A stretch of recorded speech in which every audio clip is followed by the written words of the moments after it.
Hello. Hello, everyone. Hello, good evening. Tonight, we are at Kansas Speedway. What, 400 miles, right? Right, guys? Yes, sir. I believe so. 400 400. miles around this.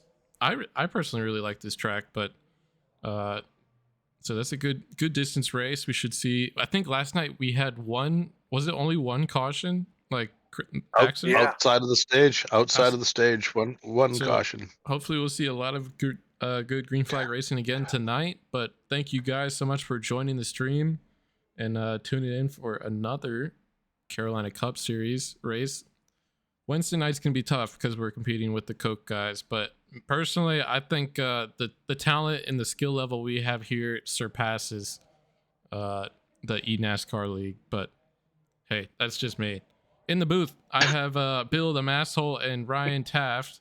Ryan Taft, he's on double duty. He will be doing race control.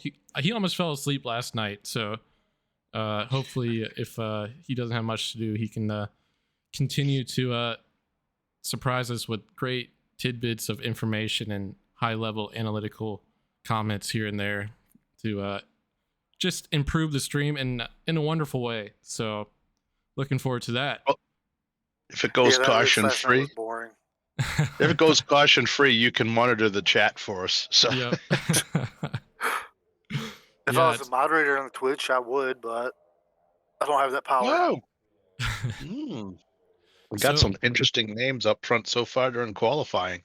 Yeah, before we went live, we were talking about our picks for the night. I personally chose Mr. Carlisle. He had a great outing last night. I personally think he was class of the field, but he did have some damage and it ended up costing him, obviously, without abundance of cautions. Just a little extra time on pit lane could cost you, and that's exactly what happened to the 81. So I expect him to come out tonight, a little bit of a fire under his belly, and put on a good show. But with that said, what do you guys think, and how do you guys think tonight will go? Oh boy. Go ahead, man. I'm having second guesses. I'm gonna go out on a limb, and I'm gonna take Krawcheck for the win. Okay, young guy out of where is he from? Northern New York. Young guy, Buffalo area. Young lad out of Northern New York, where racing is racing big in Northern New York.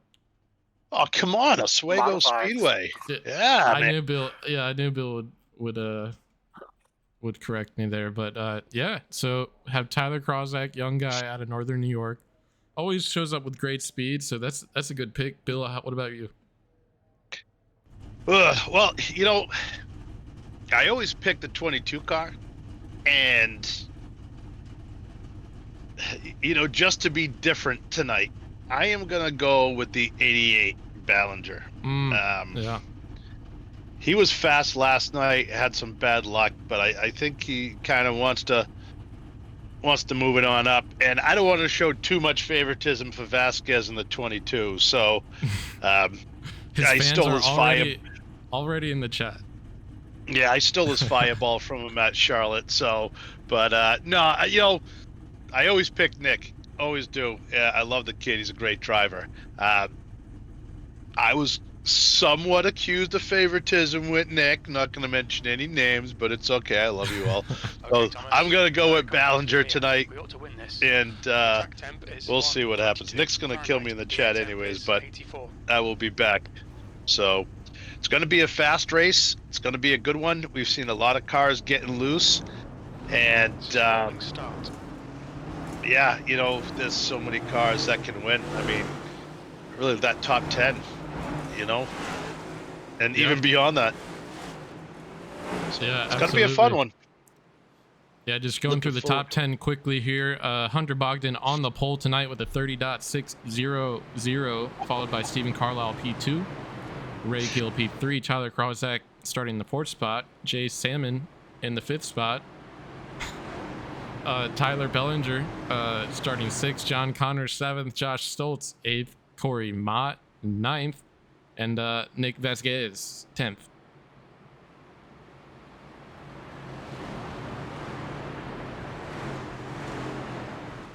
Wow. Here's a quick tidbit. Track temp is 122, so it's Oh, gone up 22 still- degrees since it was during practice. You said 122? Yeah. Wow. Oh my gosh, these guys are in for one here. Wow. Because a lot of these Get guys ready to setups watch are these not. guys. Yeah, it's going to be a race of who can adjust their car here. Pace car is off, rolling down pit lane, waiting for the green flag to come out. Green flag is out here at Kansas Speedway. And right off the bat, you see the 81 roaring on the outside lane there, taking first spot. Looked like Bogdan was really careful not to spin his tires on that bottom line, but he finally got hooked up and we it's already gone, and we have got big Krozak problems. going down the track into the 66 there, able to keep it collected though. 66 of Ray Gill is falling back and still causing a couple of issues there, but saw Krozak already loose. As we mentioned, the track temperature is way high and we have a caution out already Caution is here. out. Yeah, you know Is what? that That's a good call on the caution. I'll tell you why. First lap, you have an incident like that. Let the caution come out. Give everybody a chance to get some of that damage fixed and get them kind of a clean slot right here. We talked about how slick the track was going to be. We talked about the heat, and that's exactly what it was. We saw some guys sliding through the grass in that front straightaway that we never see before. So, we don't see slide very often. But Yeah, trying to catch tough break. this Here it again. is You see the again. 48 just get loose underneath Carlisle, and Oh, Noah Hunt able to keep the car alive there and get it checked up. Good job by the field there not to just completely That just create a parking lot. But that was you called that caution, right, Ryan? Yeah, that was all me. That was a cautionary good. caution. No, that's good. Yeah, I'm glad you called that one. And if anybody wants to run their mouths about it, I'll back you 100%. Yeah. Because I'll tell you what, first lap of the race, give the guy a chance to get that damage fixed so he can all run fine. And you know what? Now your car, you're better off this restart than you were the last one. You had cold tires. That's why we saw these guys getting loose. Now they got a lap in tire. It's going to be an easier start for these guys. So good call, Mr. Tafty. Yeah. Because I went from the rear chase right to the blimp, and I saw Krozak and get into Ray, and them two go down the track, and somebody slow up, and then another person checked up, and I was like, nope, I got to throw that one. Yeah, you know, is Ray Gill out of the pits yet? I don't Because think he went had. in. Oh, all right. Because we saw him falling back, so he's still in fourth place. But he started way up front. He had.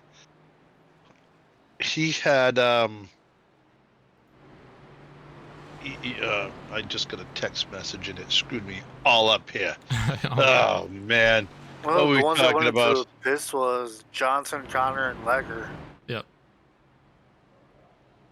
Yeah. Yeah, well, he had a fast car.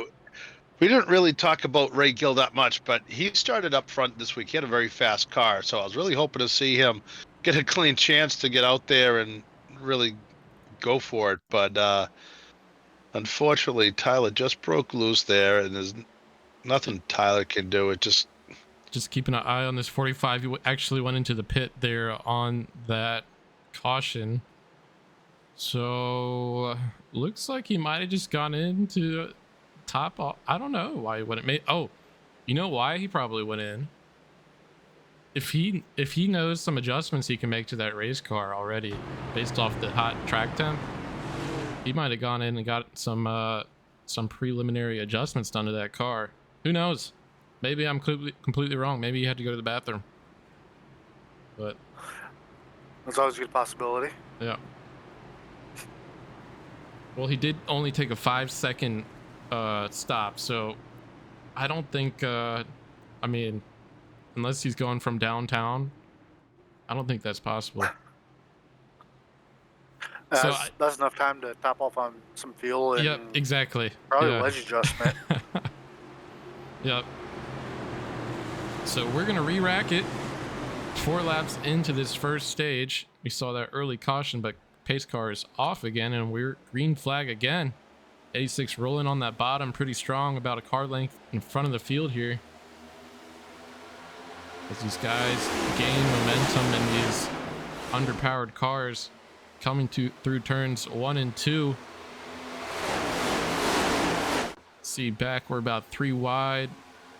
Mid-pack here. See, that was much better coming off of 2. Didn't have anybody getting anybody and all that.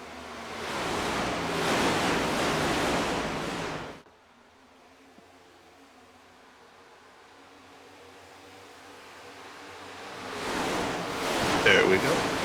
All right, can you hear me now? Yep, there we got go. you. Longer. Yeah, to switch over a couple of things. Looking back in the field, we got Kalhoff in the 63. He's up in the top 10. Let's go inside with Kalhoff. Let's see where he's running right now. He's kind of got a couple of cars. He's back in 10 spot. Where is he? There he is. Yes, good old buddy. I am gonna hop out here though. Looks like we have some fighting for the lead up there. Carlisle actually up to first spot.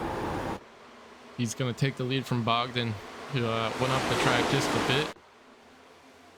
But now Bogdan's contesting with who is that? Who's I don't recognize that paint scheme. Stoltz is the yellow one, then Krozek is on the inside. Okay, Stoltz is in that bright yellow car there. Oh, we're gonna have to yell at him. The 43 Menards car. We're gonna have to yell at him. He didn't tell us about that, and he threw everybody off. Whoa, man. But I'll tell you what, you guys, your picks. I mean, Carlisle up front. You got Krozek right there in 4th place. Ballinger's hanging out in 6th. I'm very comfortable about Ballinger. He's Yep. You know, he actually just ran the fastest lap last time around. Yeah, he's been too quiet. Last night he was out front most of the night, had some bad luck, but I think his luck is going to turn.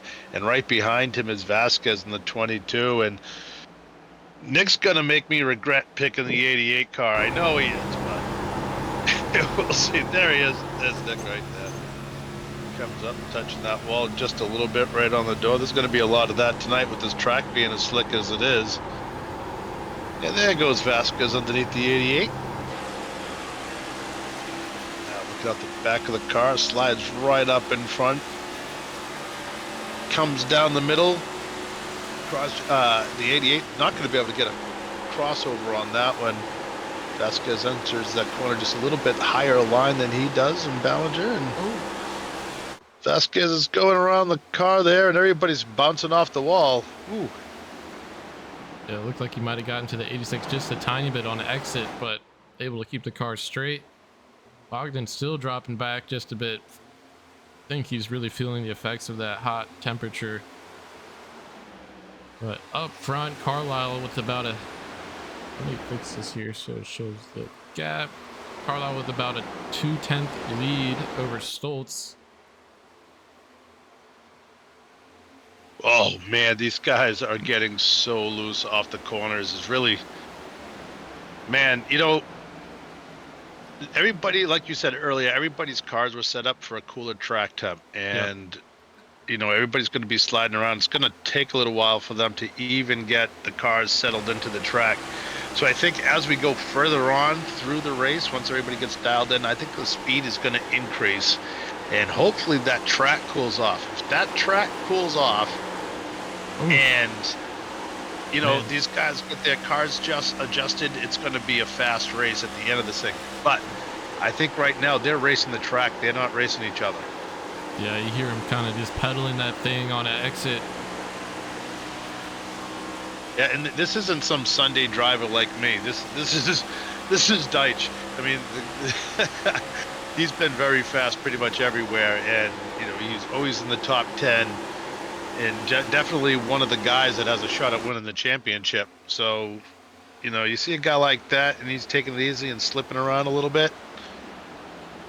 Man, yeah, this isn't a track where I would want to try to do my my run-in.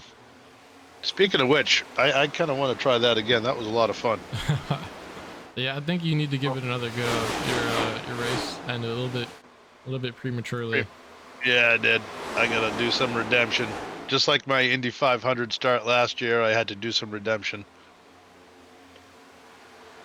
And I was doing very well right up until I got a car that I was going around got loose underneath me and sent me up into the wall, and that was the end of my 500 on lap 92.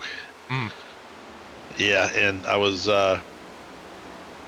not really battling. I was riding and really not pushing the car. I had it down to like map 4 or map 3, just cruising, and I was in 4th position. So I was just waiting for the end of the race. I was doing very well. I led about 20 laps, so I had a fast car, and just that's Indy. You know, it doesn't take much to crash out of Indy. But I've got one more in the old school Dalaras. What was the Dallara 06 or whatever it's called there? I have a race in those. And that'll be the last 500 of this year. So we'll see what happens.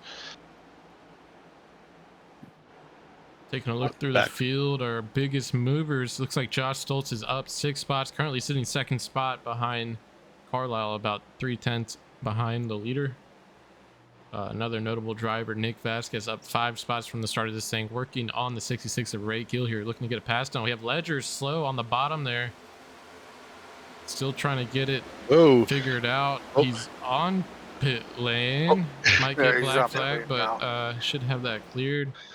So I think he just lost it off of pit road. Yeah, I think he just lost it off of pit road. Not an easy track for pit road. 16 laps in, the track temp is calling up 1 degree. Oh man. And that's not looking good. No. So other notable driver up 8 spots, Henry Kalhoff. Kalhoff wasn't here last night, right? No, he was not. And you know, we were inside the car with him earlier, and he's already moved up a little bit now, up to 6th spot. Yep. And jumping back, looks like we have some tight splits between positions 14th through 18th here. So gonna keep an eye on some of these battles. Have some guys moving around as these tires start to fall off just a bit. You see the 8-car side underneath Ray Gill there. Ray Gill is up front, but he had that early issue with Prozac, and hopefully he doesn't have any damage on that car, but might have just upset the tires enough to create a bad experience for this first run here. 19 laps into this first 45 lap stage. And there's a name I actually don't think we've seen before. Aiden Cabarrubia, driver of the 68 car. Welcome to the Caroline Cup Series. Glad to have you, Aiden. And he's just cruising nice and easy, 14th spot, up 2 spots from the start of this thing. Yeah, just feeling it out. So first time running with a group. Cabarrubia. Yeah.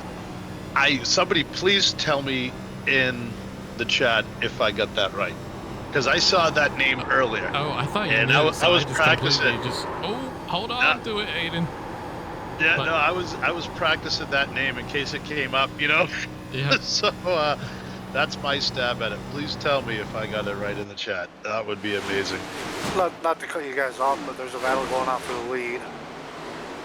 Nope, that's definitely is exactly why you're in the booth. Thanks for letting us know there. See 81 car of Carlisle running that bottom lane there. Stoltz working up the middle of the track.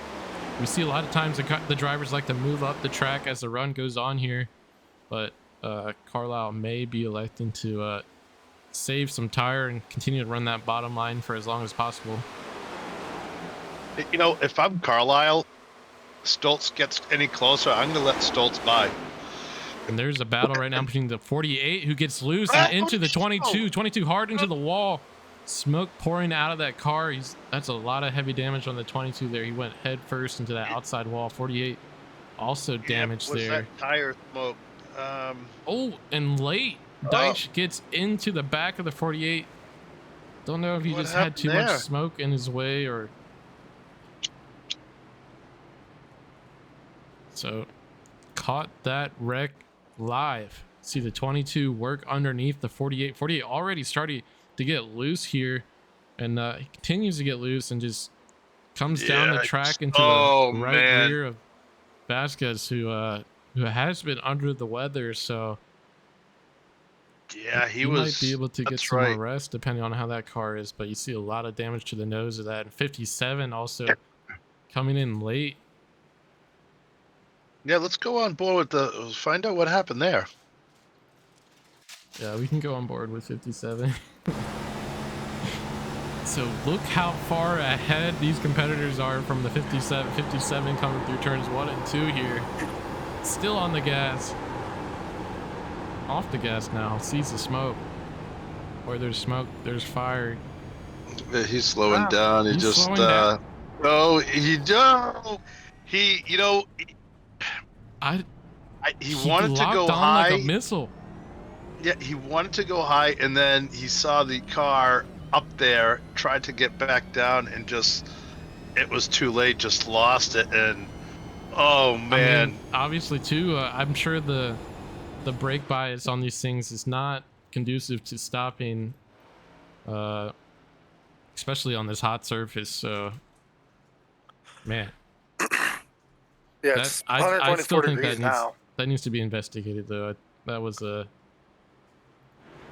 little late, but have quite a few drivers coming down pit lane that got some fuel and tires. Caleb Sheets, who was the winner of last night's race, came down. How come every time I hear the phrase "I'm a little late," it makes my heart pump a little bit? Well, we gotta come up with a different term as far as them coming in like that. Oh, we actually had Deech in the Twitch chat said my brakes didn't want to break. Fair. That's fair. I mean, hey, we know it wasn't intentional, but things happen. I mean, look at me, man.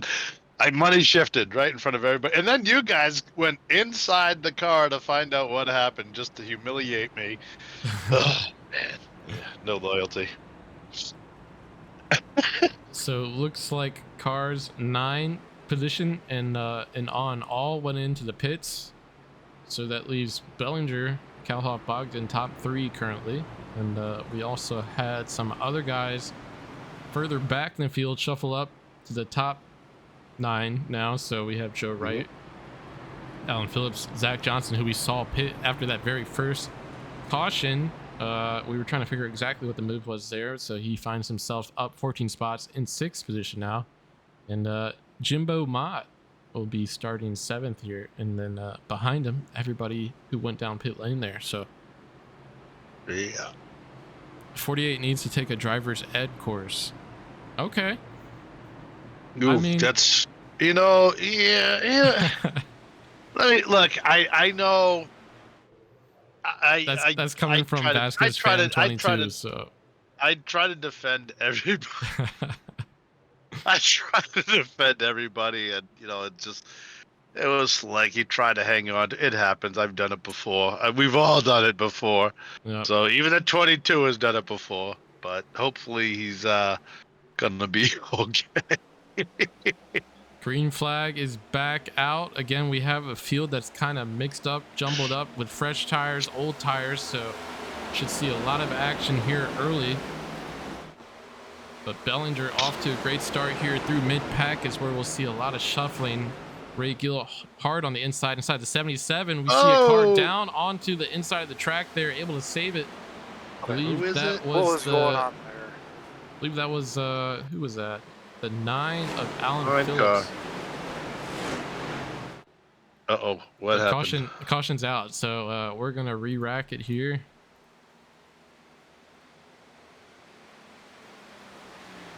Caution because of that spin, or did you think he hit the wall? I thought he was going down towards the wall and was gonna shoot back up, because at this track, if you hit that inside wall, it's gonna shoot you back. Plus, Jim Ma got loose and got sent into the wall. Yeah, I thought I saw somebody hit the wall, and then I saw him go down. So, man, that was a lot so close. Yeah, something happened behind him too. Somebody smoked the wall. So, yeah. Oh yeah, let's go back a little bit more. See 3 wide, the 1 car, Jim Mott gets there loose it is. and hits the outside door of the 43. Yeah. And then the 9 also loose. 9 stayed I out, so thought- he was on older tires. Sure, he felt the pressure of the guys behind him there. What's up? I thought that was a bigger wreck. I thought there was like 3 or 4 cars involved in the back.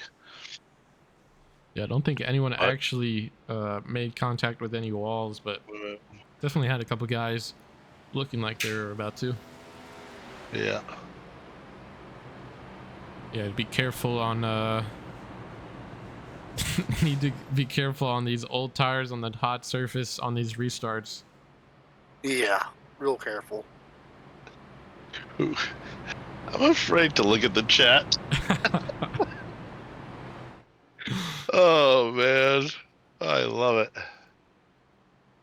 Oh, you know, one guy we haven't talked about tonight snuck up into the 5th spot. Is it 45? Is Zach Johnson?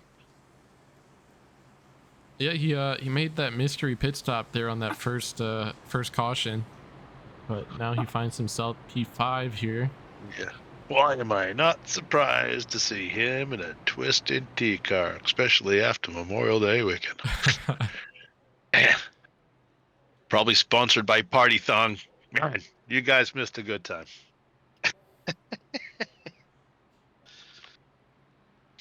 Yeah, possibly a Darlington trip coming up this summer. I'm not sure when that is. So we'll see what happens. I can tell you right now that I'm not staying in Florence. Not after last year. Not after last year. Whew.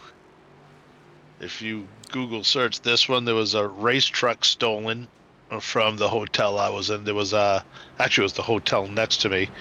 It was they stole a dually, the trailer, and the race truck, super truck inside. And then the second night there was a shooting across the street. Oh, man. Wow. So I want to go to Florence right off of 95, but Yeah. man, I don't want to say the place was shady, but it was the first time I ever checked to make sure it wasn't a double mirror.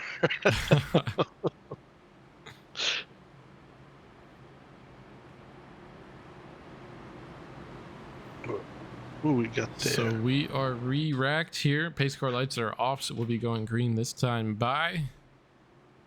Cal Hoff and Ballinger out front. Cars to keep an eye on. The car with the freshest tires furthest to the front is Josh Stoltz.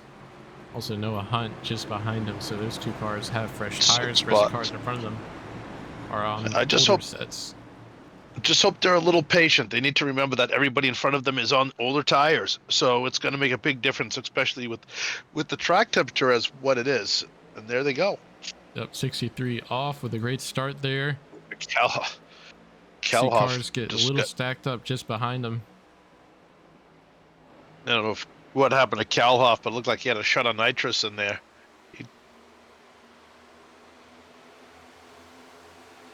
Oh man, coming off stacking up on the outside lane. 45 does good to move down there to get some space, but we are almost 3 wide going through turns 3 and 4. Have 35 Noah Hunt, 43 Josh Stoltz side by side. Just in front of Stoltz, have Joe Wright on the outside. Stoltz doing his best to stay with Joe, but Joe just gets hooked by Stoltz, and I think everybody was able to survive that. They can and the late turn 77 turns Joe Wright, but still Joe Wright's still trying to get a hold of that car. Ooh, man. That was Corey Mott there at the end. I don't know, you see Stoltz just caught in a really bad position there. He has Mott below him, right above him, and I don't think I mean I don't know, man.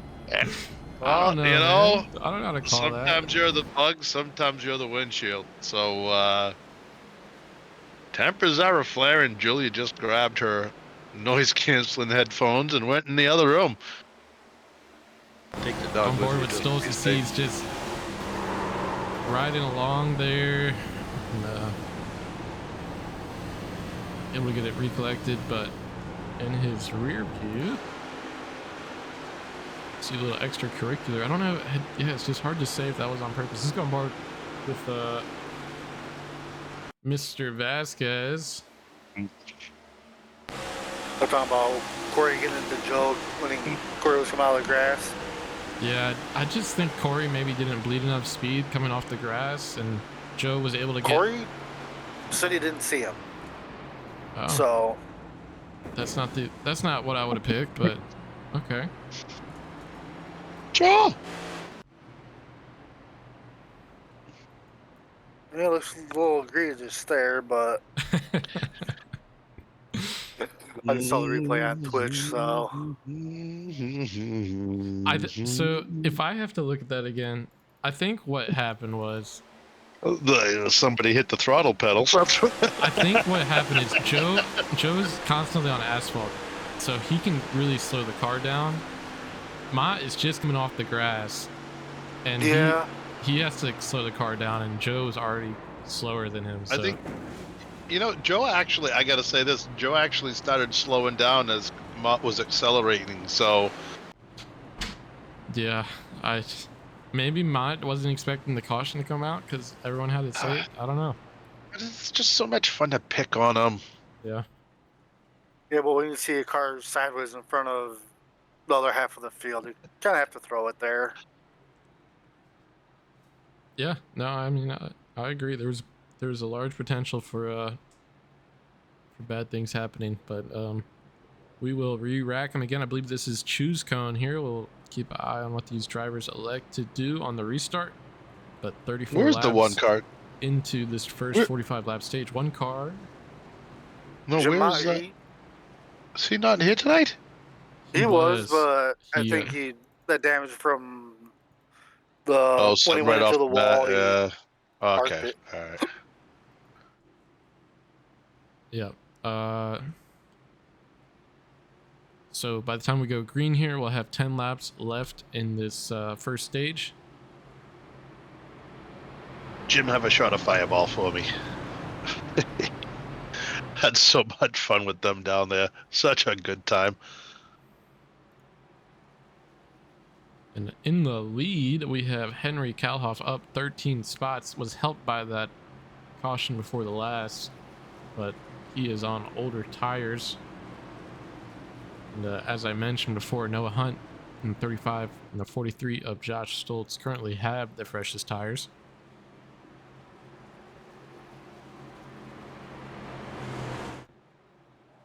We were on board with Kalhoff earlier. He was running very steady and still out there on those older tires. Let's see what he can do.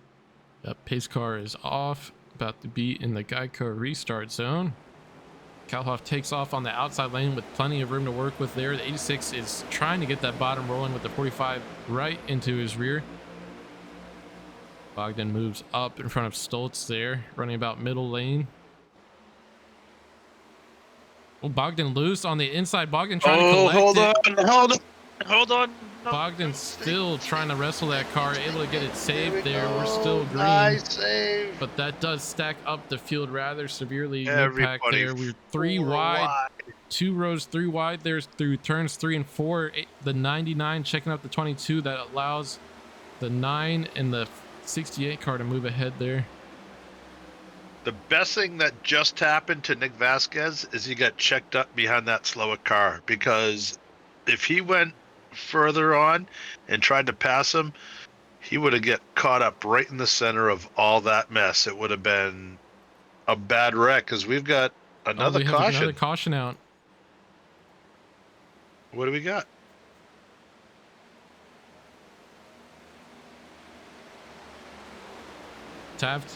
Do we know what the caution was for there?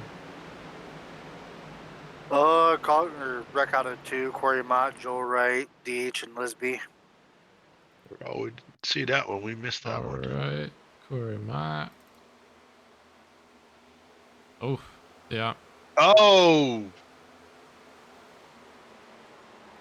And we did not see that. Where's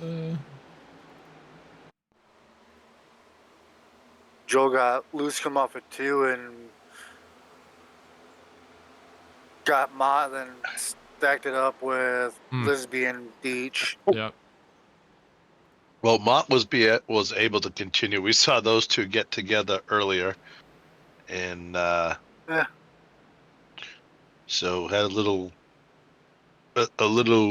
yoo-hoo there and getting back on the track. And then they get together again there. So Mott was able to continue.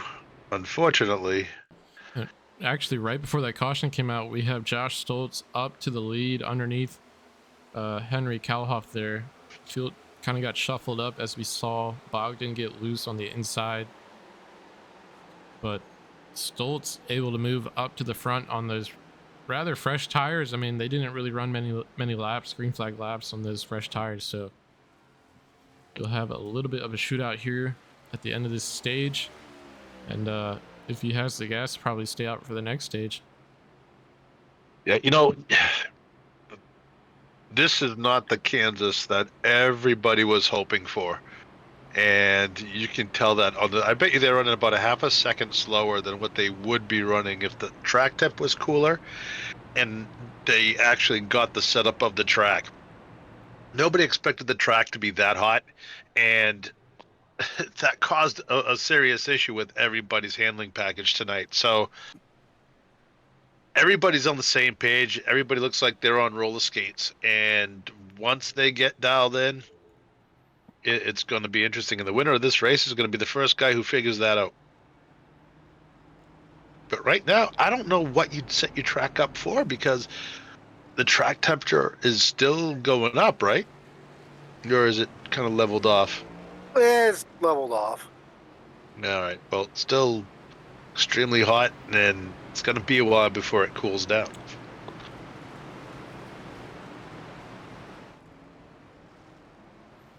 Usually when there's a caution that comes out, you slow down, you're able to cool your tires off a little bit. Well, when the track temperature is extremely hot, you don't get as much of a cool off as you normally would. And that keeps them sticky, and that makes it harder to drive once you get going. Well, I mean, it makes it harder to drive on a hot track once you get going. If you had nice warm tires on a cooler track, that's what you want, but not on a hot one.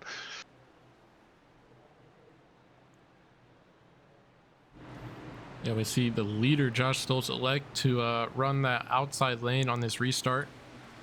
And right underneath him, Kalhoff, who is still on his original tire set there, will be starting underneath them. Noah Hunt on fresh tires behind Stoltz on the top line, and Bellinger, I believe, who also is on original tires, will be starting on the inside lane. So the inside lane might get stacked up just a bit, but we'll have to see here as the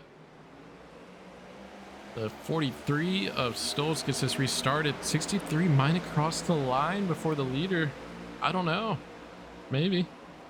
I know, but I saw one car really black out right there. Not sure who it was, but we're already going 3 wide there on row number 3. Yep, 3 wide Look down out. the backstretch Oh, here. man. And you see that 68 car of Covarrubias.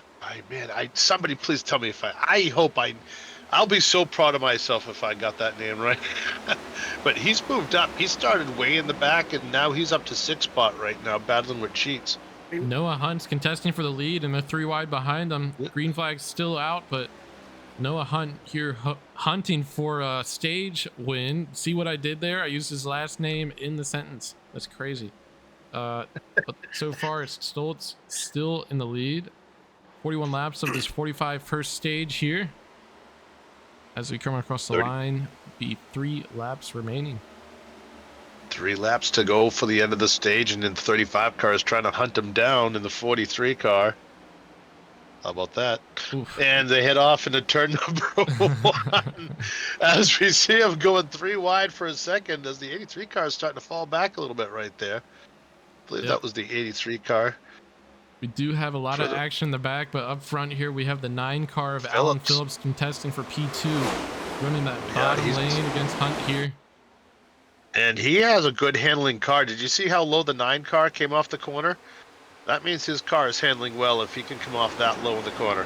Usually you have to let your car drift up, especially with the track temperatures. The car should slide up there, but he was able to stay down low. Even with fresh tires, that's still a good handling car right now. Yep, all 3 of these drivers up front have fresh tires, and our newcomer, Aiden Barberubia Rubia. up to 4th spot, up 12 spots here on fresh tires as well. He's up into 4th spot right now. Great run for him. 2 laps remaining in this first stage here. And guess who we're going to bring up in the booth as soon as pit stops are done? It's going to be the driver of that 68 car, because we're going to find out how to pronounce that last name. And Hunt gets out there and just kisses the wall. Not a big deal. Caught it on the door. He's starting to take what oh no, he's. I think he's tight. I see a little damage on that front right side. I don't know if anything's broken, but definitely tight through 3 and 4 there. That's going to give 2nd spot to Alan Phillips and 3rd position to Aiden here in the 68 car. But Alan Phillips doing everything he can to gather momentum down the backstretch, running up near the wall. He's trying to reel in Stoltz in the 43 machine. Don't think he's going to have enough here, but I think Sheets is making a move on 35. 3 and 4. Stoltz should be able to win the stage here. Phillips and P2 moving back just a bit. See Caleb Sheets way to the bottom there, but not able to crack the top 4. Noah Hunt able to hold on to that 4th position as we end stage 1. Wow. Huh. Well, we got some movers and groovers. We've had. Let's look at who wasn't in the top 5 earlier. Phillips, he came out of nowhere. Cabarrubia came out of nowhere. Hunt moved up nowhere. Sheets started in the back. Vasquez, he's been kind of just hanging out. He's not really pushing it too hard. It's surprised he's where he is after everything that has happened to him tonight. I think he's been hit twice. So the fact that he is in 6th spot right now just is pretty impressive. Yeah, I don't know what that pit crew did, but that car is nearly perfect again. It looked like it was all caved in. So, great job for them to get that thing fixed. So let's see if that 68 car goes in the pits. Yeah, it'll be interesting to see if guys are going to stay out, because they really did not have too many green flag laps on those tires for the guys who pitted around lap 23.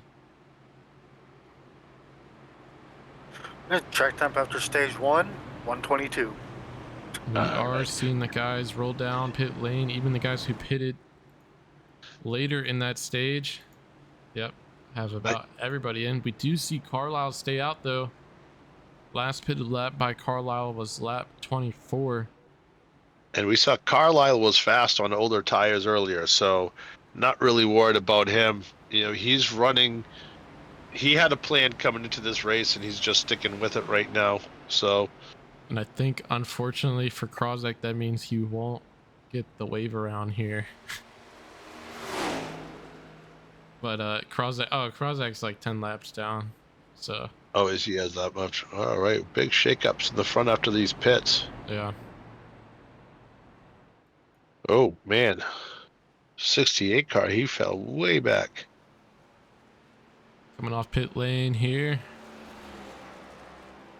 Oh, he had a bunch of cars stay out.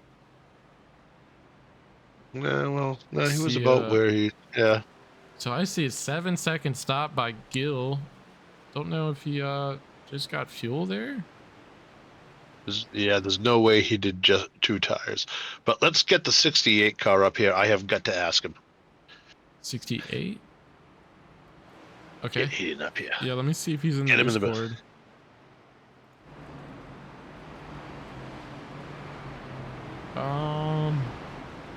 Oh, please be in the Discord. No, I don't see him. Hey, Aiden, you're if you watch this back, make sure you're in the Discord so we can drag you up into the booth. Oh man. Cobarrubia. If you can hear us. If you can hear us, move your car back and forth. Oh yeah. I don't think you can hear.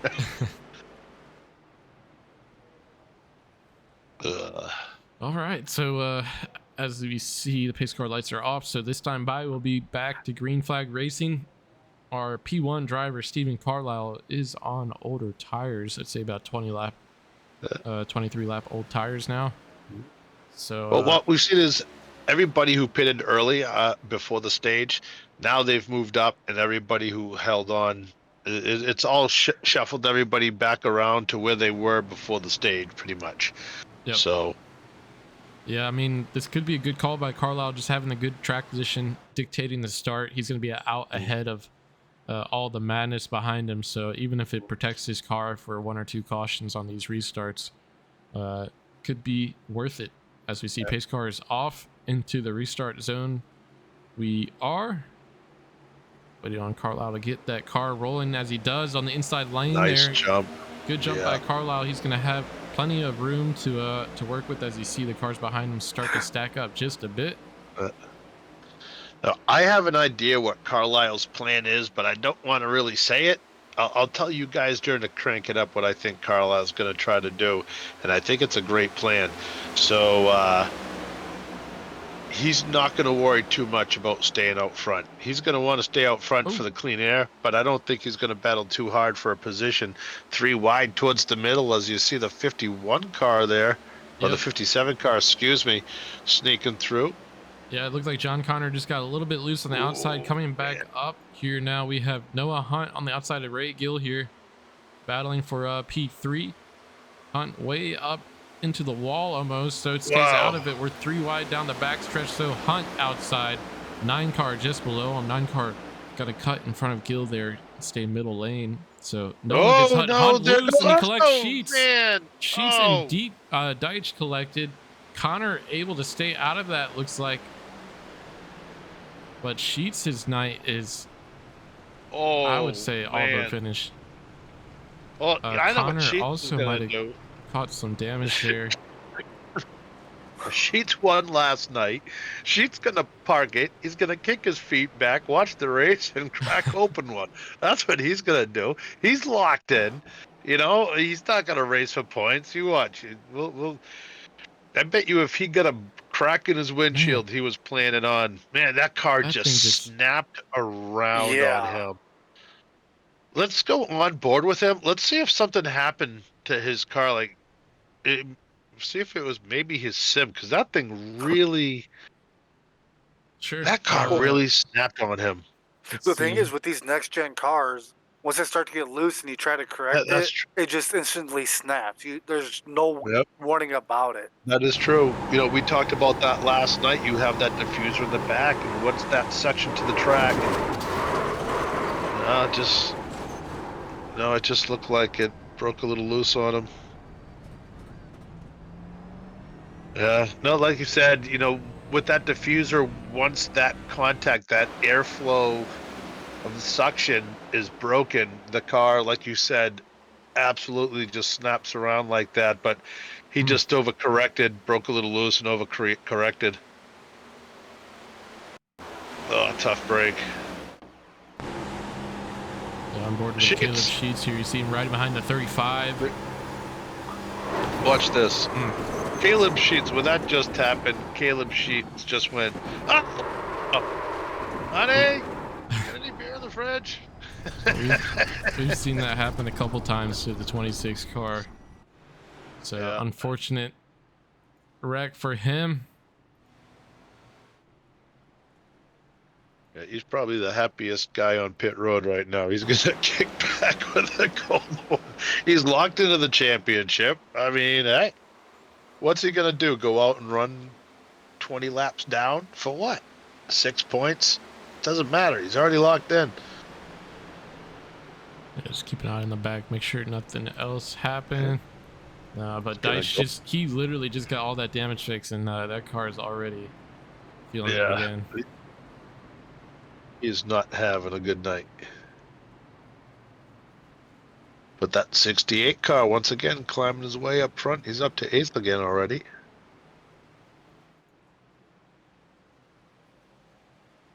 Glad to see Ray Gill back up. Covarrubias. Okay. Covarrubias. That's my... Covarrubias. That's my guess. It's Italian. Is it really? No, I was gonna say. I seriously doubt it. It kind of sounds like a shortstop or something. Yeah, that sounds like a baseball player's name. Covarrubias. Yeah. Well, I mean, there's one baseball player that has, I think he has the longest name, and it's Saltolomachia. Oh yeah, Wow. he used to play up here in Boston for the Sox. He spent his season here in Detroit also. And already pace car is off, able to get the track on or back to clean racing surface as we see Carlisle off to a great jump again. See the 22 pushing Stoltz on that top lane. I think Phillips might have spun his tires just a little bit, so Potentially, yeah. now they're gripping up. Yeah, you see him now Phillips coming out of the corner boxing like a out rocket ship. Stoltz. Yeah, And Oh, he's going to be here 3 comes wide down the Vasquez. backstretch now. I think Phillips got Vasquez tight and taking Stoltz got loose pretty there. wide in there already. But that cycles Phillips back just a bit. I think Phillips was on older. No, Phillips is not on older tires. The only person on older tires is our race leader. So, I heard him go over the radio saying he got tight. yep, got tight. Stoltz got loose under him. So The 68 car dropping like a rock. What happened there? Oh no, wait a minute. What happened? It just had him. My board just went crazy because it just dropped him down to like 20th spot. And I was like, what's going on? But now it's coming back up to the nice I spot. think he might be blinking just a tiny bit, unfortunately. But we'll keep an eye on that.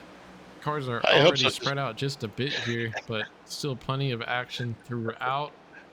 As we see Aiden on the outside of the 88 there. 88 gets up into Aiden just a tiny bit, but able to get that car collected. He's going to lose a spot to 68 machine. The 88 car has some damage from earlier contact. So who do we have from our picks that's out there still going? We have Carlisle. He's out front. Yeah, Carlisle's showing a lot of speed on those tires still. Able to keep the 43 in company at bay for now. Nick Vasquez working on the 43, pushing him down the backstretch here. Yeah, I'm not even going to say anything about my pick. Yeah, I already forgot who you picked. Was it Sheets? No, it's Krawcheck. Oh, that's right. Yeah, he's had a rough night. So he'll be back another night. So it was a very slick racetrack. So yep. On the back end of Carlisle here, you see the 43 look on the inside. Yeah. Carlisle up into the wall. That's going to give the 43 the momentum down the backstretch here. 43 up to the race lead. Carlisle holding onto that thing up near the wall again. Vasquez down low underneath. Caleb Sheets, if you're listening, go to the Discord and get up into the podium finishes so we can bring you in the booth. I got some questions for you.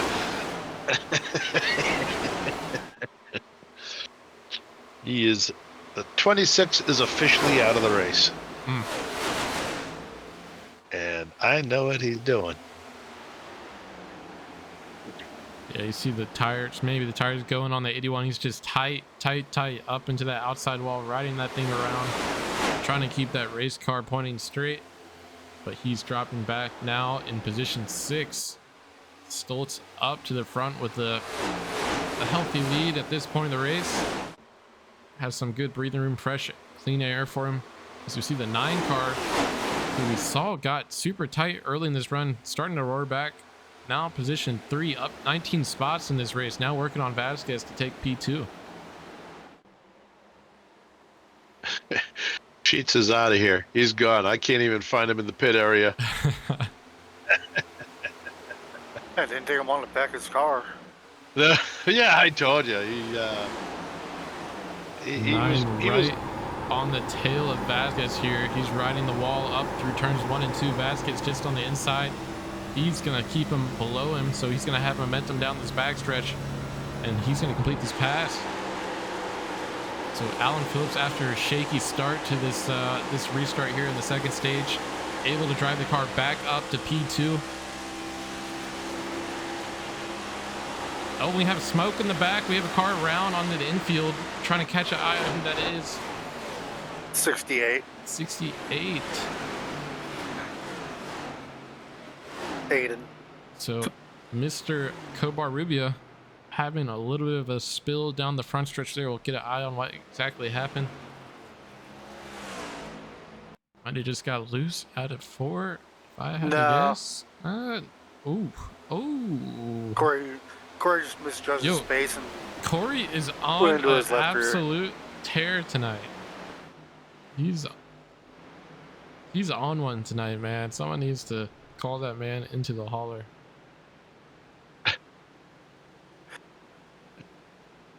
Park that thing, man.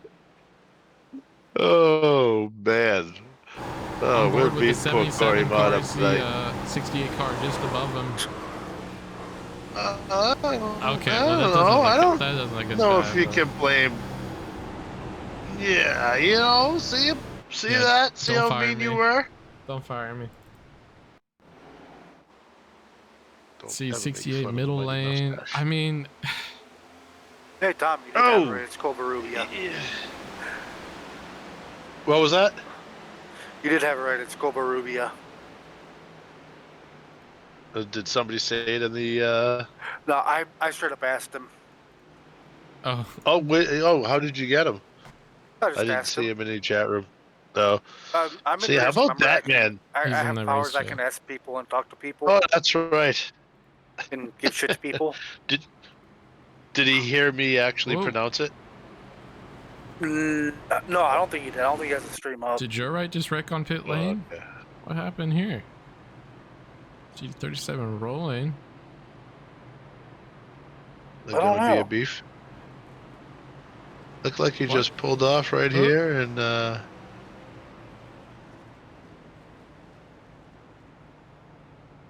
Yeah, I have no idea. That's the first time I've seen that.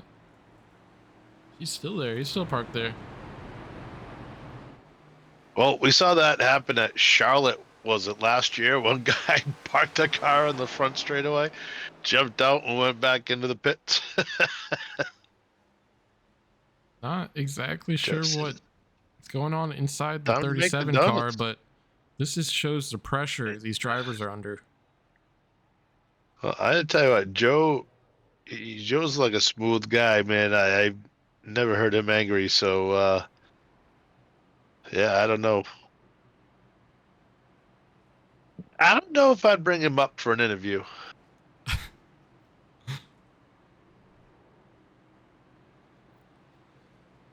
So I'm we are just psyched choosing that- this time by the time we go green here will be 22 laps into the second stage.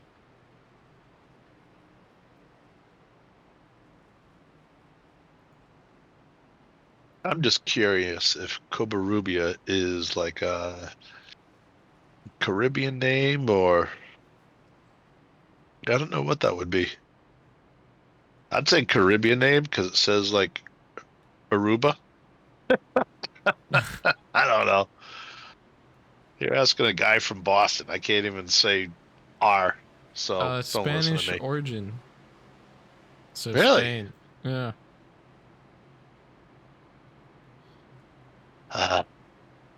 Porta Banús. What his new nickname love is the Conquistador. Yeah. Or as Garth calls him, Cobra Kai. Cobra. Cobra Kai. That's good. Hey, I can't make fun of anybody's nickname. Look what people call me. Yeah. So, getting ready to go green again. This time it's Stoltz and Vasquez. Oh, Stoltz gets a little bit of a jump. Vasquez comes right back on the bottom line. I don't think we've seen one this close in a while. And Vasquez almost has that bottom line going into the corner. Yep. Very tight racing here. Stoltz gonna float up near the wall. He's gonna have the momentum down the backstretch here. The 63 is gonna try to follow Stoltz to the outside of the 22. I'm just amazed that 22 car is repaired. That thing was hard into the outside wall. Coming together with Stoltz down the front stretch. 22 is gonna have the inside here and take the shortest path to turns 1 and 2. About even going through 1 and 2. 63 looking on the inside for just a second, but thinks better of it. Stoltz and Vasquez still battling here for this first position. Have about 20 laps left in this second stage. 60 laps total into this 200 mile race, or 200 lap race rather. Phillips just got an incredible run off the corner and just pushed Kalhoff about 30 miles an hour faster. All we could see was the front of Kalhoff's car just keep moving, and Phillips is able to get around him. He's got a fast car. He almost gets up into the wall there. He's going to hang on to it, and he comes around. He's going to take over third position all by himself as the front three go grills to gas holes down the back straightaway. Yep, all three And of look those at that right cars there. up front have very fast cars. Go ahead. Yeah, they just both picked 3 different entrances into turn 3 and 4. That was pretty cool to watch. They're pretty even coming off the corners. Phillips has got a fast car right now, and he's going to take the Carlisle line up top and see if it starts working for him. He's going to have a great speaking run of and which- push the 22 down the backstretch here. That's going to Yeah. push the 22 past Stoltz by the time they reach turns 3 and 4. If Vasquez was any slower coming off of turn 2, he would have been right hooked right into that wall. Yep, you see Stoltz just lose some momentum running that bottom groove there. And Vasquez is going to easily be able to take the lead here. Slide in front of Stoltz. Now Phillips is the car that's going to be trying to take second position. He's going to have another great run. Phillips just has great runs off 2 right now. He's able to put the power down and ride that wall around. So he may be our race leader if he continues to show that speed on that top lane. He also clears Stoltz, so Phillips to P2, Vasquez in first, and Stoltz just trying to hold on to this top 3 positioning. We'll go on board with Phillips here. Watch him ride this wall in the outside lane here. Yeah, good luck, kid. You can have that. I would have hit the wall at least 6 or 7 times in that corner doing that. We talk about the cookie cutter tracks, how some of them have that higher line. We see Charlotte has that higher line. Phillips dives way low. Sorry, he's going to take the lead here. We might have missed that move there briefly, but I think he just had a ton of speed on the outside and cut it way down the track to the apron. You just cross him over on the exit of 4. That was a power move, and here he comes back right now. Vasquez isn't going to give it up that easy. He likes having that clean air in front of him. They're going to come off side by side up the corners. Johnson and Stoltz are fighting for third. And once again, where did Johnson come from? We haven't talked about him much, but he's been in like the top 6 pretty much most of the night. So he's been kind of just hanging out. I don't know if he's just saving his car or if he's ready to rumble. Carlisle in that 81 car, he's fallen back a little bit, but I have an idea what he's trying to do. Yeah, so he's still on that that second set. He last pitted lap 24, so still running top 5 is very admirable for the amount of laps he has on that set. Yep. Well, why don't we do a crank it up right now, and we'll go backstage, and I'll tell you what I think he's doing. We'll see if I'm right. I never am. We'll see.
All right, we're Corey's a back sneaky out of the one, crank too. it up, and Phillips still in the race lead here. Vasquez Yeah. P2. Zach Johnson passed Stoltz several laps ago, and Stoltz has fallen back to P7. Yeah. Up to P4. Corey Bellinger and Carlisle round out the top 5.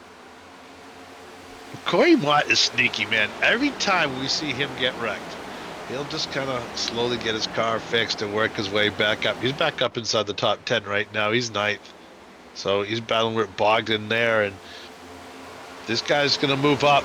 He's always at the end. He always seems to do this. I forget where we were that he got into a wreck right off the bat, and it was a pretty serious one. And he just took his time. Every time as the caution would get fixed faster and faster, and he was battling for the lead by the end of the thing. And Johnson moves to second position. He has gotten second place. Oh, he gets loose off of 4, though. That lasted 22 to P2's outside again. I was gonna say he has finished second place. What is it? The past 4 races, 3 races? Yeah, 4 races in a row. So yeah. Always the bridesmaid, never the bride. Story of my life, too, Zach. Don't worry about it.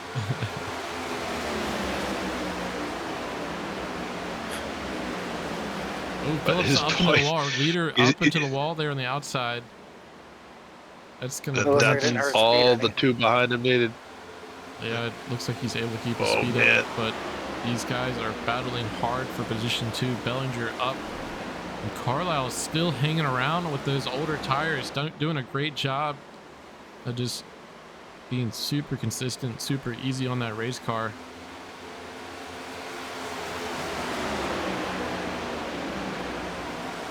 Johnson going to try the bottom here again on the 22. 22 is going to run middle high lane there. He has Bellinger just to his left rear quarter, able to clear Bellinger. And Johnson, while that's going on, able to steal position away from 22. So Johnson up to P2. And Bellinger working on the 22 to capture P3. We have as far as our 7 laps left now on this second stage. Yeah, when we get back there, we're going to see where our drivers are from our earlier picks once we get to the stage. I don't want to talk about mine. So Tyler's down 12. He's had a tough night. Yeah, he had. And unfortunately, I wish we had a normal temperature track tonight, because I would really have loved to have slept. I think that would have been a different race for a lot of guys. He's one of them. These cars are battling hard, 88 and 22, as we approach the last several laps of this second stage. 88 going to try to work this bottom lane against the 22. 22 doing well to keep him a little bit lower through 3 and 4. He's going to have momentum coming down the front stretch here.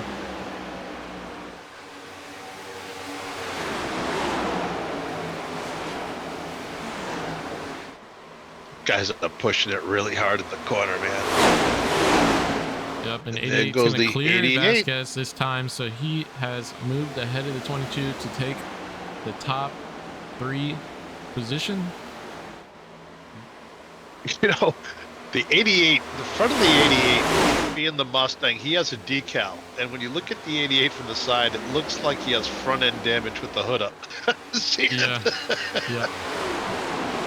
And Johnson's Every time now I see even it, with 9 car, though he's on the bottom lane, he's not going to have the same speed coming off the corner, but he is starting to show his nose in the 9 car that he may be contending for the lead before this stage finishes. 9 car up the track again, 45 running middle this time.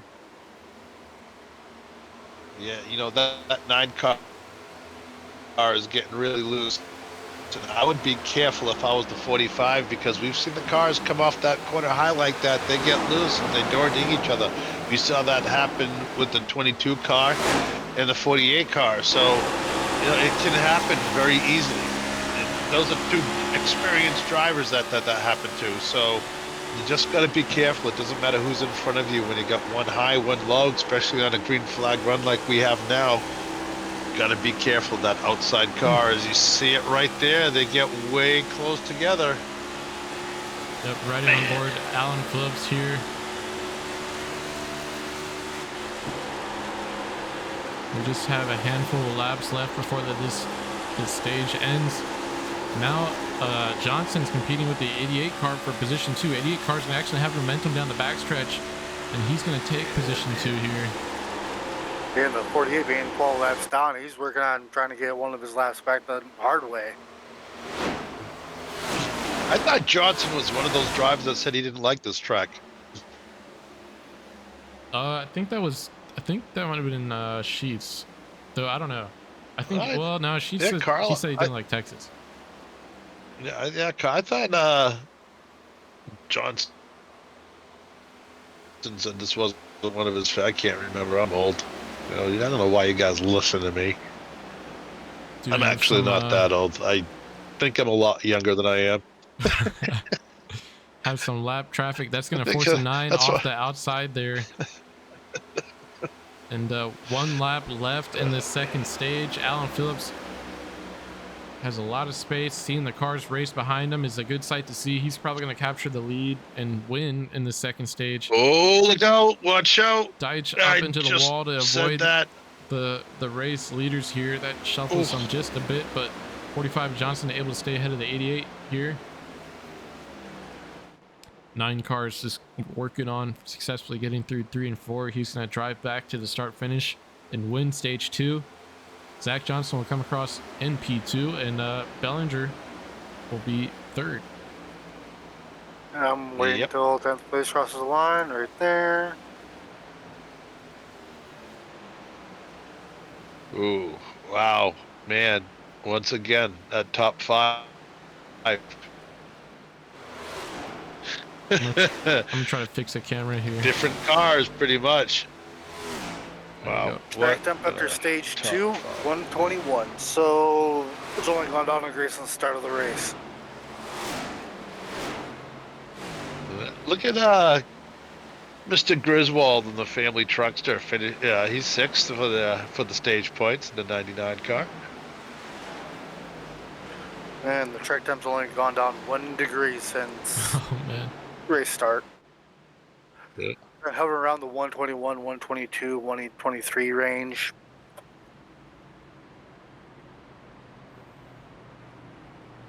Kalhoff, his tires kind of fell off towards the end of that run there. He was down in 10th spot. So definitely someone that we know to keep an eye on just because he's fast each week. Stephen Carlisle, he's only pitted once this race. He's only used the set he started with in 1 extra set. So remember he's still P4. Boys. Yeah. Still P4, so great position for him. Definitely I mean, if we don't have cautions, obviously he runs the risk of leaving a fresh set in the pits, but it's nice to have that extra reserve in case there's a late caution. So yeah, I'd rather have an extra one in the pits than wishing I had an extra one in the pits. But you said it earlier, before the race, Carlisle, this is his kind of track. It's got a high line. He's good on the long runs, and I think we talked about it. So he's just taking his time and waiting. 88 car, who was my pick, he's doing pretty well right now, up in 3rd spot, Mr. Bellinger. And I just want to say my normal pick is right behind him. Just want to say. But I don't want to show favoritism.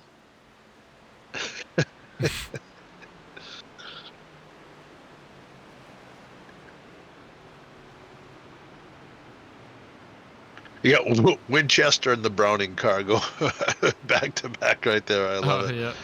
All we need is the NRA car there, and we got ourselves a rodeo. or a trailer park, depending on what side of Florida you live on.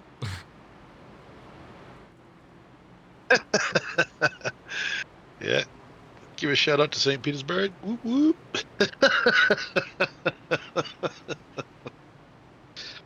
I know I'm a smart ass.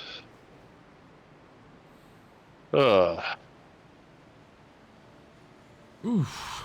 Well, looks like pace car lights we're gonna are off. So we'll be green this time and have a little bit over 100 laps left in this third and final stage. Potential for green flag stops. Yes, sir. 105 laps. And, you know, we've had a lot of green flag runs, and everybody's held on to it, even with this track being as hot as it is. I would love to see this track cool off, like a rain delay, anything, and cool this track off so these guys get some grip into it, and then they would be flying. It would be like watching these guys go around Charlotte and Texas all over again. Yep. And we'll do another crank it up here at the start of the stage, just having the cars in a pack. Lens for a good crank it up. As we see, the pace car is off, waiting for the 9 car to get us restarted here. And we are green again for the third and final stage here at Kansas Speedway. And we'll go to a quick crank it up.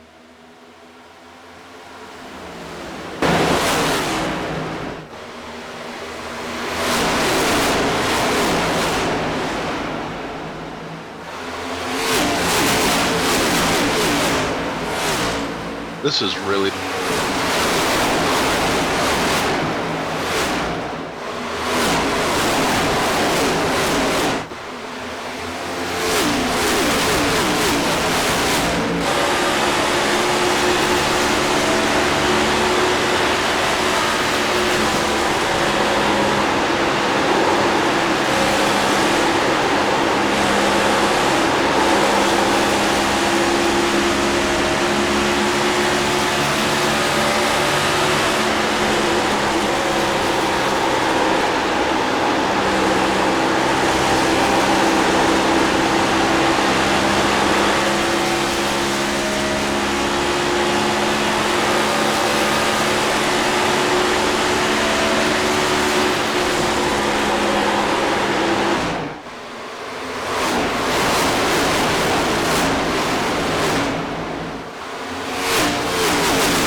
All right, good restart on that crank it up there. See, Phillips out to the race lead currently with a ton of track behind him until the second place car. Almost a half second back to Carlisle. And Kalhoff out of nowhere, he's there. Yep, Getting the P3. 63 car. And just to know, all these guys are on even playing field as far as tires go, so we are seeing what these guys have in these race cars collectively as we see Stoltz slide ahead of Vasquez there. Vasquez pushing Stoltz, pushes him off into the corner. Don't know if Stoltz is too happy with that, but who knows? I'm up here in the booth. They're down there on the track.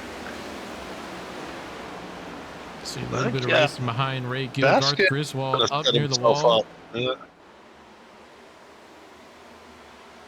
It's nice seeing Garth back out on the track.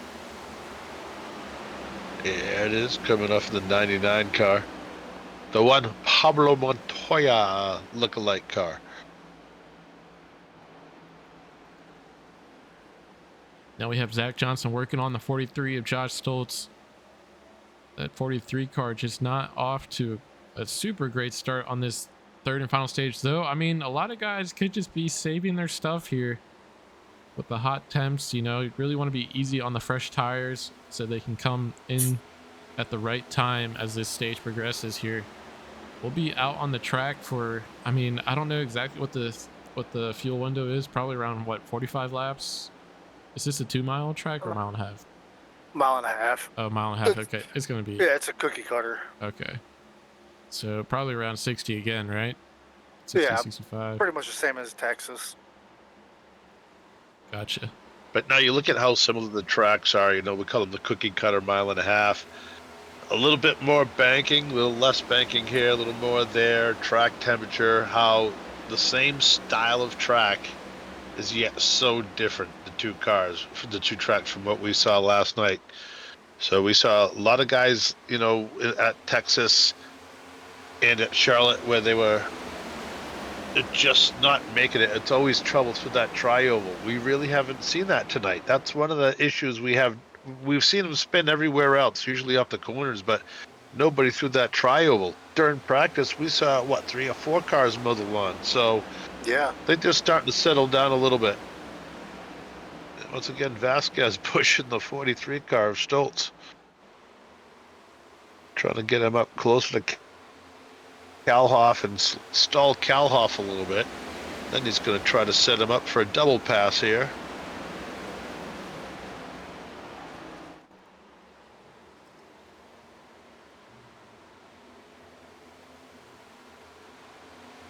I'm noticing too, Johnson, that 45 car, he's laying back a little bit. I don't know if he's saving or what he's doing. And if he's just going to kick back and save for this last one, that means he's going to be on a similar type of strategy as Carlisle, I believe.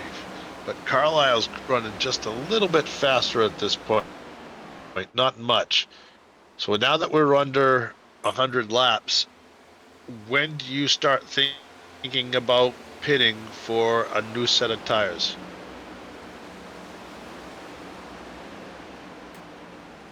Lap 50, if you can go 50? Some of these guys, well, they're going to have to go at least 50, I think. Yeah, I try and stretch it that far. Look at I'll tell you what, the 43 car of Stoltz, if he has bumper stickers on the back of that thing, they're gone, because we've seen Vasquez and now Kalhoff giving him the chowder coming off the corner, just beating his rear bumper, trying to bump draft and going down the back straightaway. One guy who's had a brutal night, but yet somehow has managed to climb back into the top 10. Joe Wright in 37. And those guys are running very close together. There he is. Yep, just was checking on these battles up here. We have Ray Gill running alongside 63 there of Henry Kalhoff. Oof, actually touching on the entrance of 1 and 2. Yeah, you know, I think they're running a little bit too hard right now. It's still early in this race. I could see this if this was like the last stretch after the last pit stops, but man, we're still a long way to go in this race to be beating banging right now, especially on the slick track. Yeah. And that's been one of the trouble spots right there, coming off the corner of turn 4.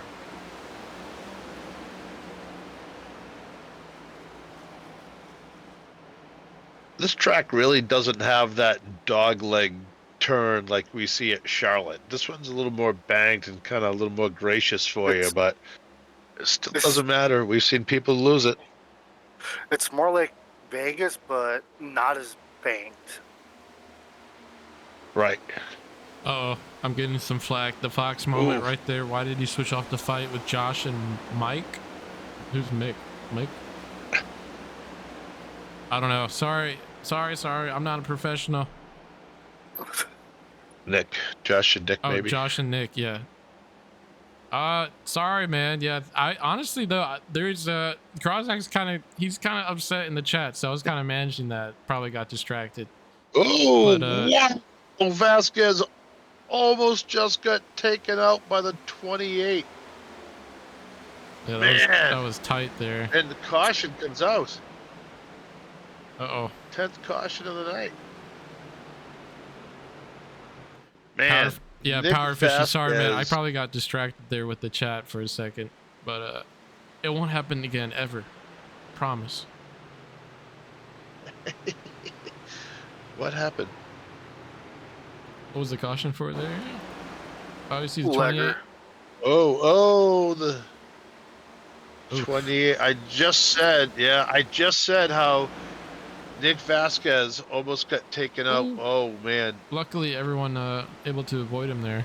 Got by there. Yeah. Now, back that up a little bit further from when he was going by with Nick Vasquez. Let's see. Sorry. No, it was just before that. Right here. Oof, yeah. Oh, man. That was so close. I just saw Alan Phillips crash under caution here. Let's see. No, they had to wait for the pace car to catch up, so he had to stop. All right. And I kind of want to go back here. So Josh or Nick Vasquez. No, Josh passed Nick Vasquez. Where is that?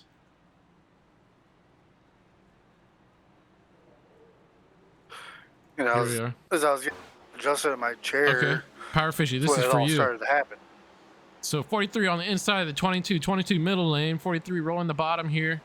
Has a lot of speed through that middle corner. He's going to clear the 22 and pass Nick Vasquez onto the front stretch here. Wow. Great pass by Josh Schultz there on the 22 car of Vasquez. Well, there you go. Fishy, there you go, man. Okay, I called it. I missed it, but look, I went back, corrected the issue. We should be fine now, right? Right? It's not live, but just pretend. Sorry about that. Sorry, Taft. What were you gonna say? The reason why Alan was stopped on the track is he had to wait for the pace car to pass. Oh, okay. Yeah. In Jay, there's more than just one fight going on during the race, so Yeah, I mean, yeah. I hope you don't think I'm being a smartass, but I completely missed that. I probably just got distracted. But no, that was an important pass there for Stoltz. the track temp is down to 117, so Okay, yeah, 117. Wow, things really cooling off here. yeah. We're gonna see a ton of speed. No. Well, I think you'll start to see the speeds pick up a little bit, but not too much. Yeah, I was being facetious.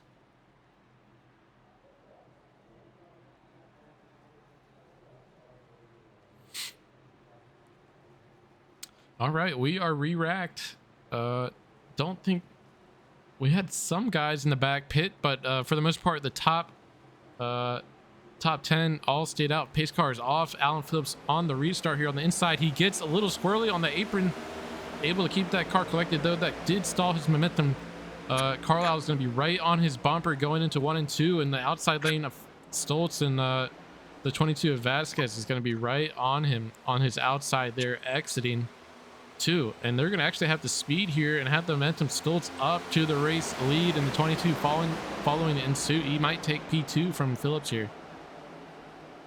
See Phillips and Vasquez almost come together through 3 and 4 there. 22 car still going to have the speed that he was riding a lane up from the 9 car. Ooh. That was a big butt pucker moment there for Phillips and Yeah. the whole field. Yeah, normally, I mean, you hear us, we call these restarts. Normally the leader gets off to a great start. They have some breathing room, about a car, sometimes 2 cars separation from the field, but Phillips just completely botched that start, going onto the apron, getting that car a little bit sideways, having to get it checked up, and that allow all these other cars to get onto his bumper before turns 1 and 2. And for that, he's P3. Stoltz is now in the race lead, and Vasquez to P2. I think when Phillips went and gassed it, he spun his tires, which caused him to go onto the apron. Uh-huh. Yeah. And that was a massive bobble by him, but good save and didn't ruin the field. Yep.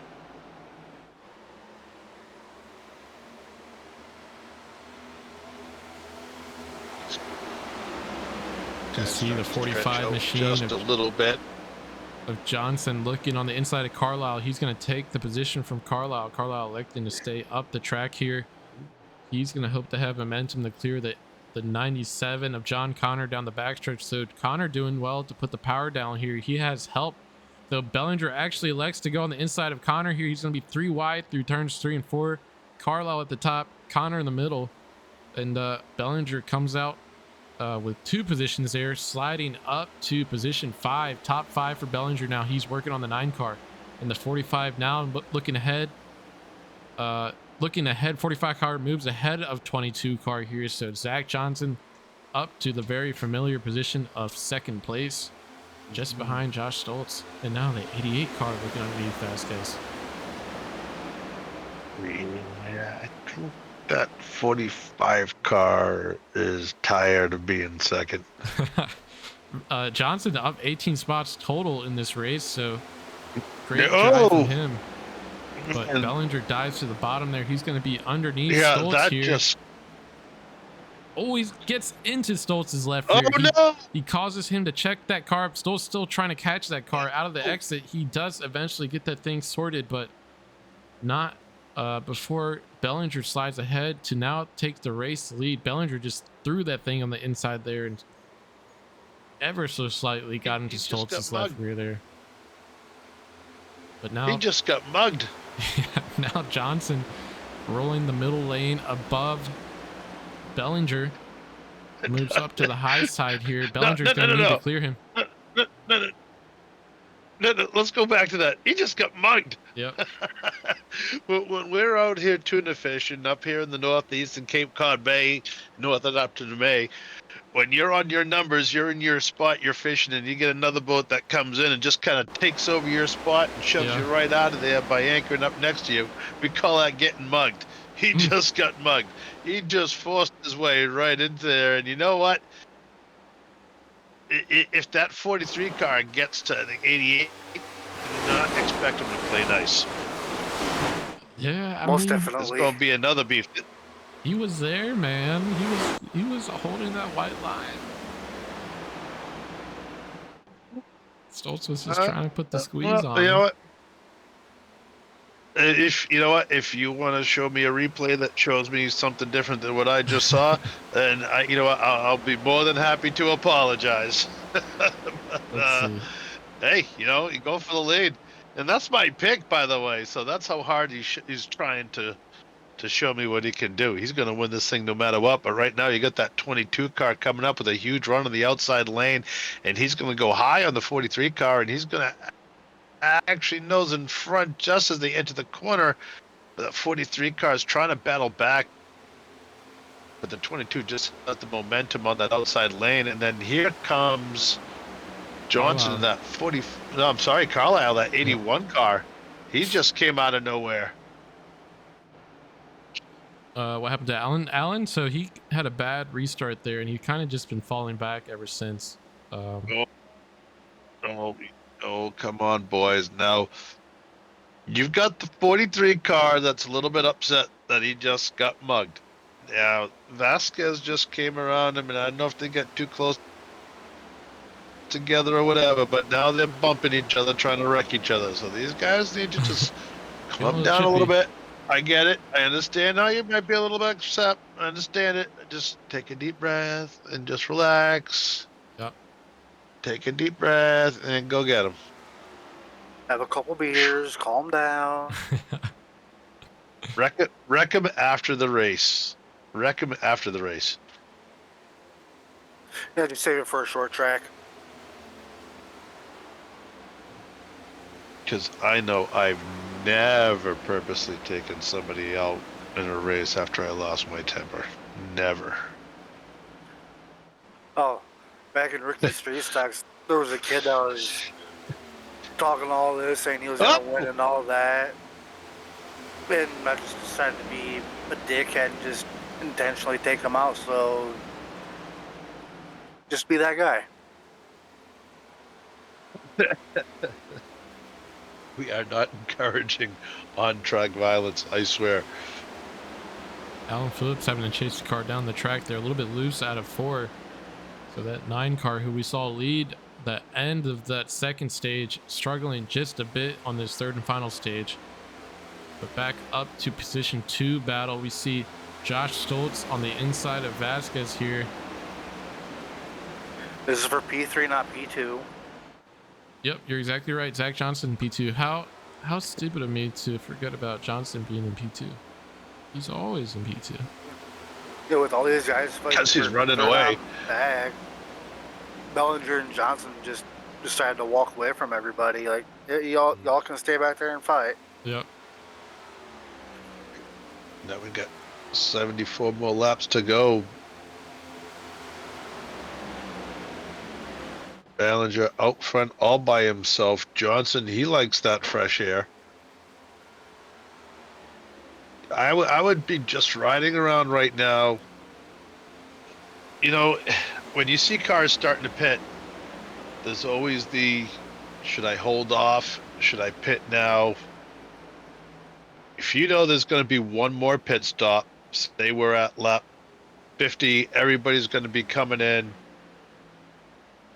If the first car's going in at lap 45, are you going to want to wait till lap 55, or are you going to go right at lap 50? Are you going to go with the other cars? What are you going to do?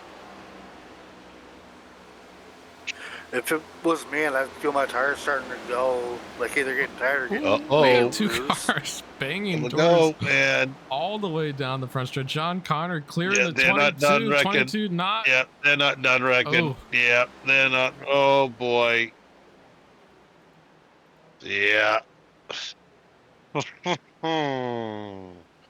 So for this one, we got to go back a little bit. I'm going to turn off my mic for a second. See the front stretch here. You see the 97, 22 just banging each other's doors all the way down, entering the corner just about side by side. 97 gets the positioning from running the bottom there, but 22 just all over the rear end of the 97. Eventually, Runs 97 loses it into the wall. It looked like someone might have got caught up in that. It was the 43 of Stoltz with a bit of an impact to the front of that car. Nick was just being a idiot and doored him down the straightaway for no reason. I know I'm probably gonna be catching some sprays on that one, but I mean, yeah, on board with Stoltz here. You see the 22 front, and just nowhere to go for Stoltz here. I mean, why Nick was dooring him down the straightaway like that in the first place, I have no idea. And then purposely spun him. Somebody's gonna go to the hauler afterwards. Yeah, on board with Nick Vasquez now. You see him coming down the front stretch. And Nick did admit over voice in race that he was doing it. Like, there's no reason why you should be doing it.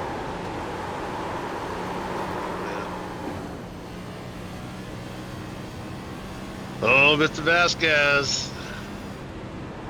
That's a no good, you bad boy. Yeah, he's gonna. Would the driver and crew chief to the 22 car please go to the hauler after the race? I watched replay in no time. Nick was dooring him down the straightaway, and Nick admitted he was dooring him Nick's mom.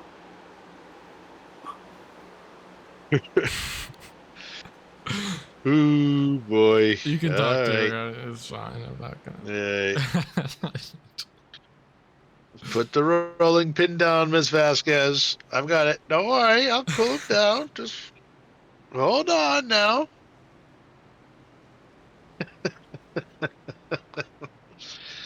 Yep.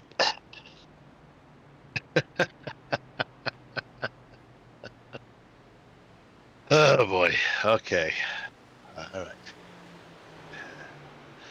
Hussa. So, Jay, anyways. What? Just tell him Jay to shut up. I don't want to know. Well, no.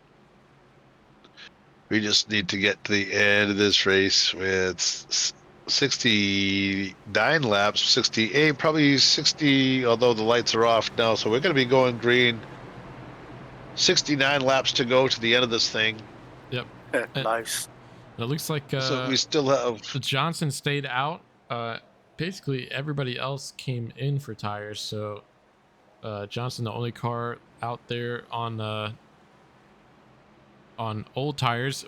I mean, it's potential guys could save to the end of this thing. It'd be really tough. Have to drive 70 laps. But if we get one or two other cautions, definitely potential for people to save until the end of this thing. You see Johnson get a good jump on the inside. He's going to have some breathing room as the cars behind him start to push each other.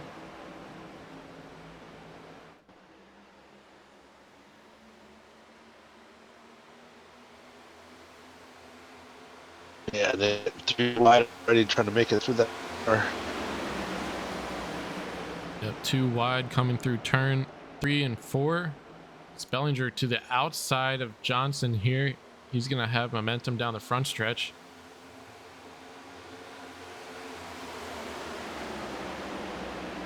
And Joe Gibbons currently riding 4th spot. He can finish up near the front here. Will be a great drive for him. But Vasquez moves around him now in position 2 as he passes the 45 down the backstretch here.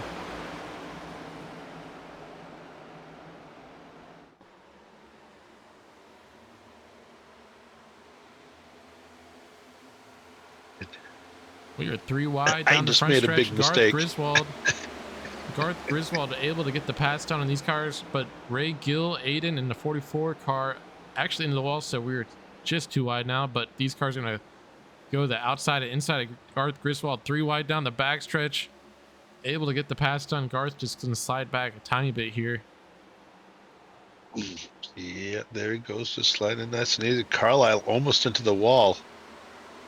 Oof. Another 3 wide situation as Johnson gets passed on the inside of by Alan Phillips and Carlisle to the outside of him. Thought I just saw a car disappear. One car we haven't talked much about is that 8 car of Gibbons. He's snuck his way right up there. Yep, on fresh tires. Currently riding P6. Covarrubias, he slid back up into A spot. He slid back early after that last pit stops, but now he's worked his way back into the top 10. Ooh, see cars getting a little dicey there with Gibbons. Not what you want to see. I don't know if that's Gill high on the outside, getting a huge run off the corner, and that was a close call. Yeah, I think Johnson's just hurting a bit on those older tires. Yeah. Causing a little bit of a stack up. They might be 4 wide. No, they keep it 3 wide down the front stretch here. Johnson just trying to hang on just a little bit longer to the next pit stops, which is going to be coming up shortly. So he just needs to hang on a little bit longer. He wants to be in the top 10 with new tires, and he'll be able to come forward. Everybody's going to stop and get tires. So if there's a caution at this point, it's going to happen, or once green flag. So everybody's going to have a new set of tires. He's just waiting to that last stage, that last 25 laps to go, and he's going to move back up into 2nd place, and hopefully he's going to get a chance to get out one more. So we'll see what happens. Yep, back up to the front now. We have Nick Vasquez doing his best to hunt down Bellinger here, just about 1/10 behind the leader. But also another battle for P3. Have Carlisle and Alan Phillips battling for P3.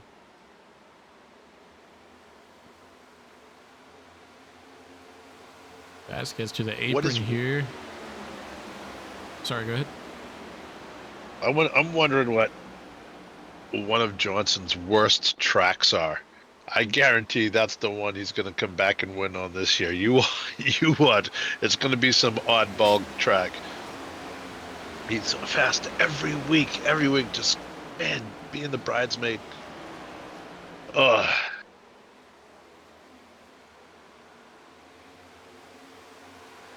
Ballinger's lead is pretty much gone at this point. And Vasquez is, oh no! Vasquez gets into the left rear of Bellinger there, and he moves up to the lead. That puts Bellinger in a bad position as Alan Phillips now rides along the inside of the 88.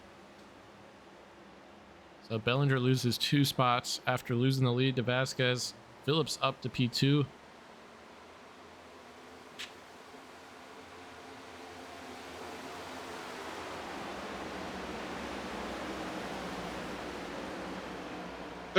Okay, so Ballinger now battling with Phillips there, yeah. Carlisle there. Phillips and Bellinger battling. Phillipson, Carlisle yeah. just behind those two, Yeah. so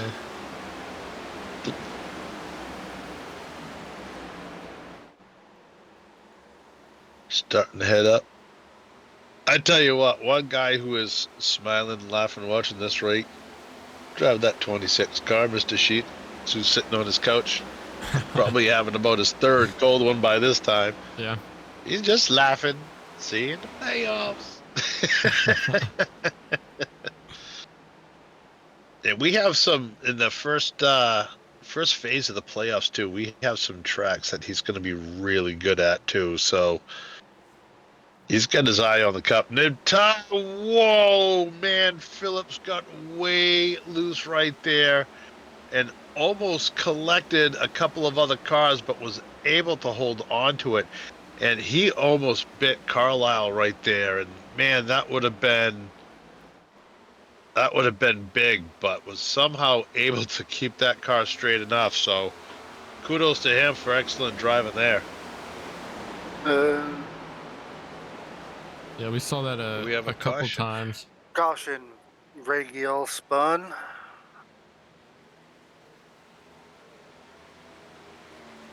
Ray Gill and Alan Phillips got together.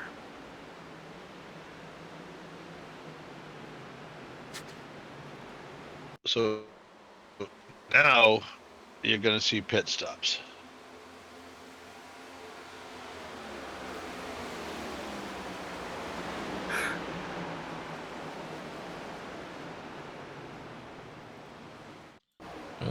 Gill.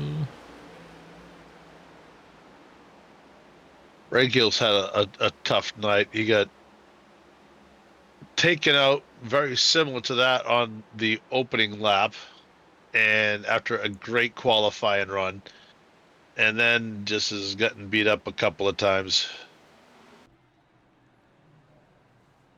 But let's go back to that pass from Vasquez on Ballinger. Yep. Let's Can we see. get back to that?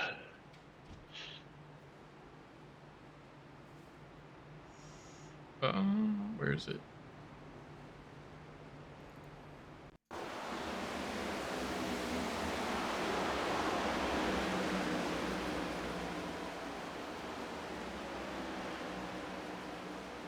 Huh. That's one of those things. We saw almost that same incident last night. Yeah. Car high was just, yeah, at first I thought it was kind of like rough driving, but after seeing it like that, it's, we saw that last night, and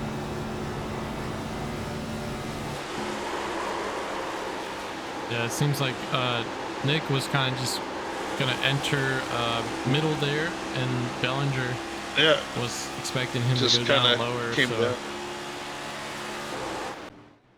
Yeah, so I'm sorry, but that was racing.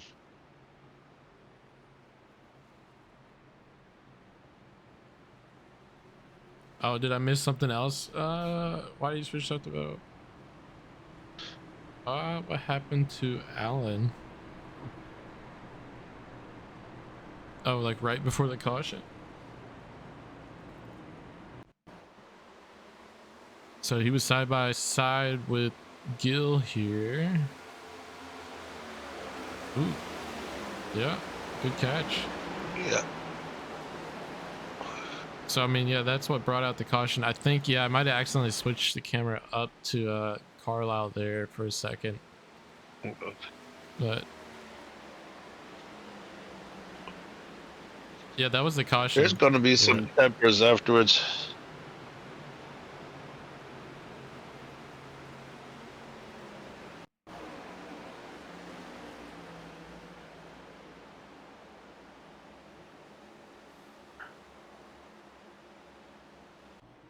Oh, yeah. Well, we saw it right off the back. I mean, what's the track temperature we're at now? We are at 115. So it's still slick. You know, Yeah. Ooh.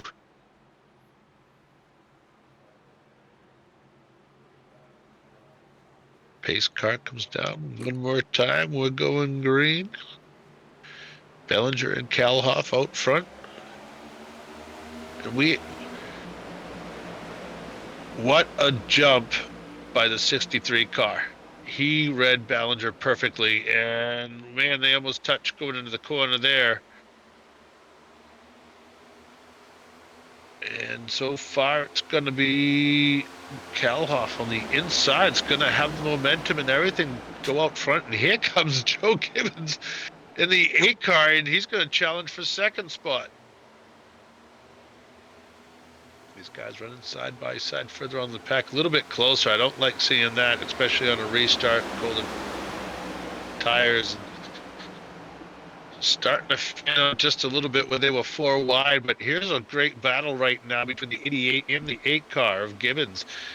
Gibbons was kind of hanging out towards the rear of the field most of the night, and all of a sudden he's up front battling here, and he's trying to move up into the second spot over that 88 car of Ballinger.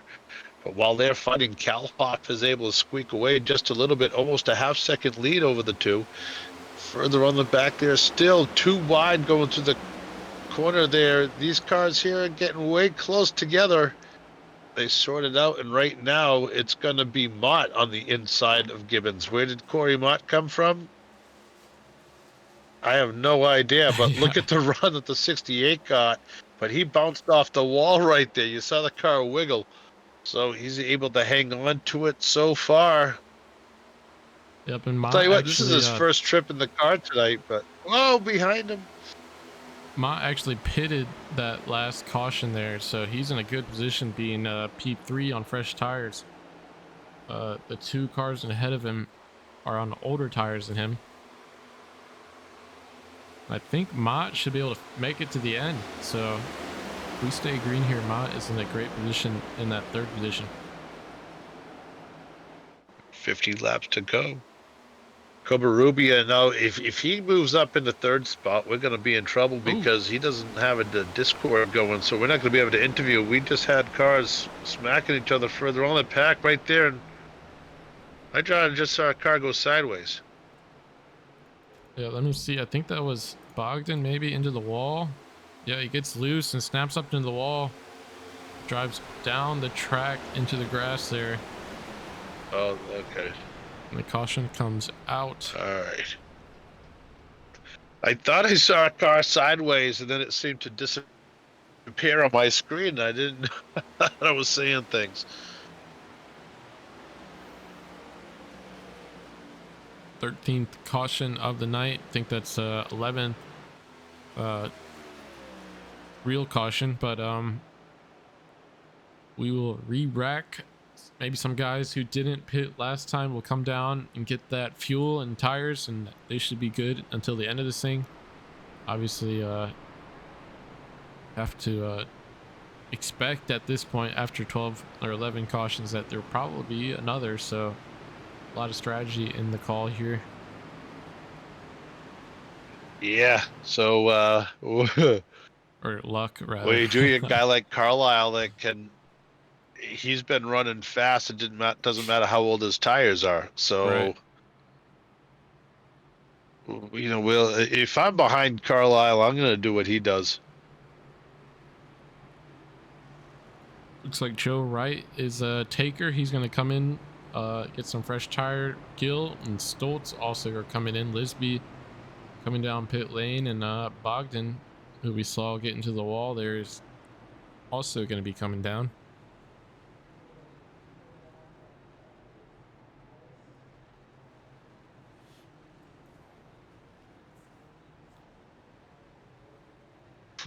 So, what time are we going to have? 45 laps by the time we go green, probably, or close to it.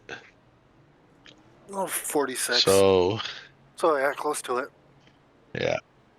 Yeah. So, you know, if that goes green, that's a lot of slipping and sliding still. 50 laps on the set of tires here is a lot. Some guys can do it, but most can't. So that's when we start seeing our problems, when it's right around 40 laps into a run, you see cars sliding around a little bit more. So everybody's tires should be at the end of their use at the end of the stage, which will be the end of the race. So if you can stay off the wall, you can stay clean, and there's no more cautions, then it's going to be whoever can run the longest, who's good on a longer run.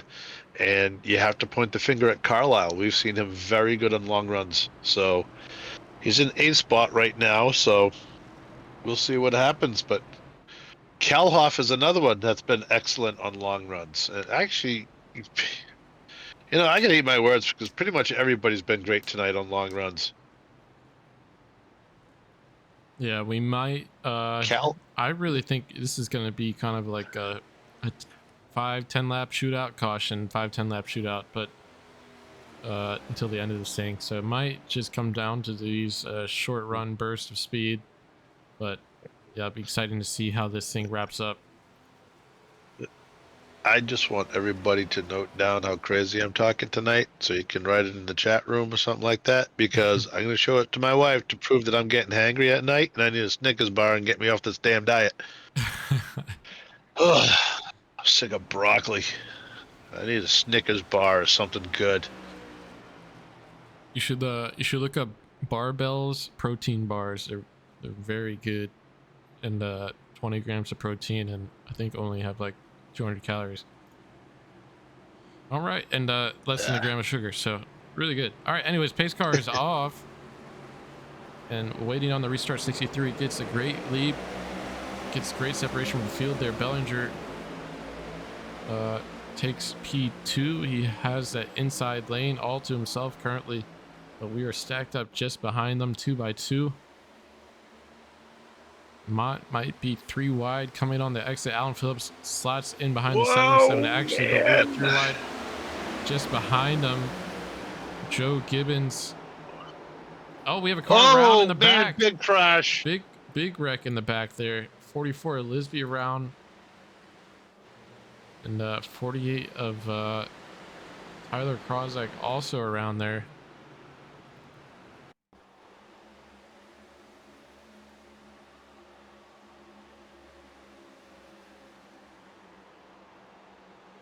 All right. Well, that was intentional.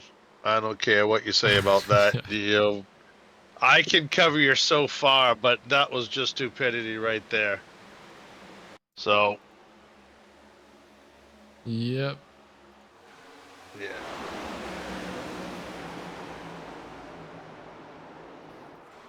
Yeah. Yeah, and he continues to steer to the right just to make sure he spins him out. Yeah, that's slightly intentional.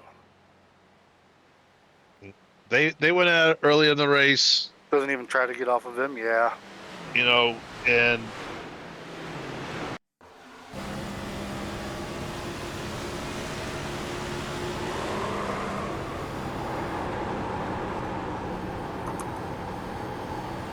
yeah, that's ugly.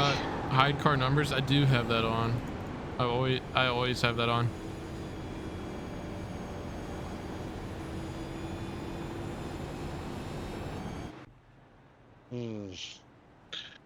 There's going to be some disciplinary action, I think, bud. Sorry to say.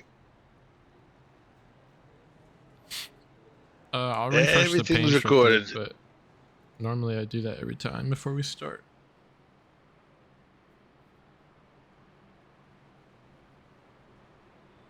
You know, I was expecting tempers to flare at like Bristol or Martinsville, and it really wasn't that bad. But Kansas? We're not in Kansas anymore. We're in the land of Oz here today. We're seeing tempers flying, doors going, cars spinning. Ugh. Man, oh man.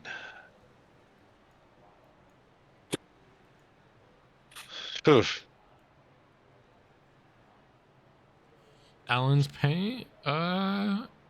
He has he has the Budweiser paint. I don't know, is he supposed to have a different one? Yeah, I mean, I have that's a custom number there to the 9, so probably it's probably on his end if it's not showing the right thing.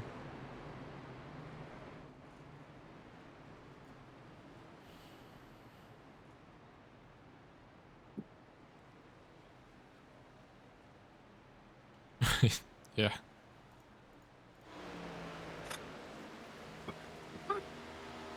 All right. Well, so I did say that I think it was going to be a quick shootout there, like 5-10 laps, but what, we made it 3 corners. So Yeah. we are re-racking again. Don't think did we have any takers there? Ray Gill went in for some gas and tires, I believe. No, just gas. 4-second stop by him. Cal Hoff was in. Joe Wright went in. Covarrubias. And Carlisle also. No, he did not go in the run. Sorry. No, it's Cal Hoff, Covarrubias, Stolz, Leitch, and Krawcheck that all went in.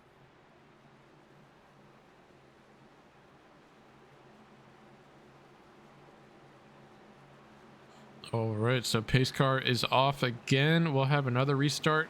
See Bellinger launch on that outside lane there. Corey Mott currently P2. And behind him, Connor and Alan Phillips side by side going through turns 1 and 2. See Joe Gibbons slide up to the inside. He actually gets to the inside of Alan Phillips there. Joe Gibbons loses it down the track, but able to have that car collected in time for the back stretch there and hold on to P4.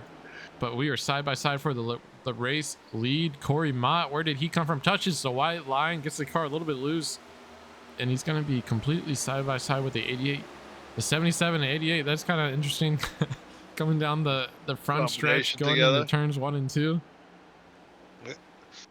No, I mentioned earlier how Mott was just kind of waiting around, hanging out, and here comes the 97 car of Connor, and he's had a tough night. Oh, caution's out. Believe Corey Mott had the caution again.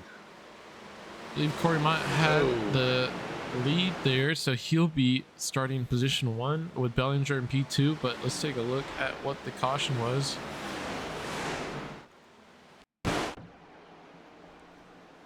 Back mid-pack here. See, we're 3 wide, and Alan Phillips kind of just slides up Alan into the 45. Washed up.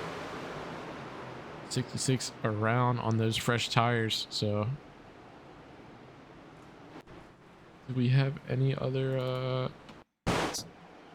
Zach Johnson. See Johnson on the inside or outside there near the wall. 9 washes up.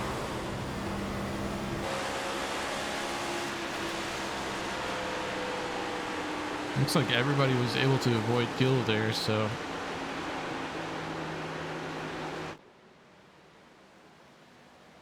don't think we had many deaths in that. I think even Gill stayed out of the wall completely, so he should be okay.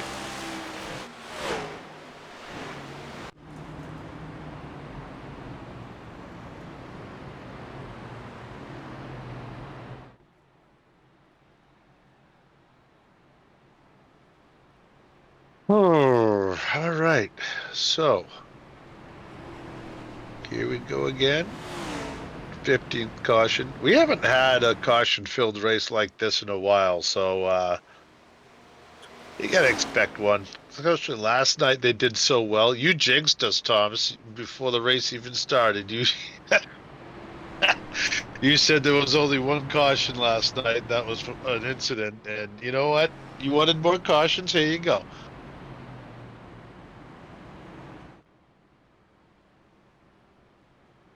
But Corey Mott did come out of nowhere to get right back out front. You know, Connor has done a pretty good job too, coming back after the incident that he was involved in earlier. And Carlisle again, he's up to 4th spot. We talked about him creeping his way forward. He likes the longer runs. And it doesn't matter if he has fresh tire or old tires. He seems to be very fast, so you got Carlisle and Ballinger, the 2 picks left, so we'll see what happens. Speaking of which, what do we get if is it whoever's driver finishes first? Is that what we're gonna do? A fantasy league? Oh yeah, yeah. Well, whoever drivers finishes first, we'll declare them the winner of the Pick'em challenge.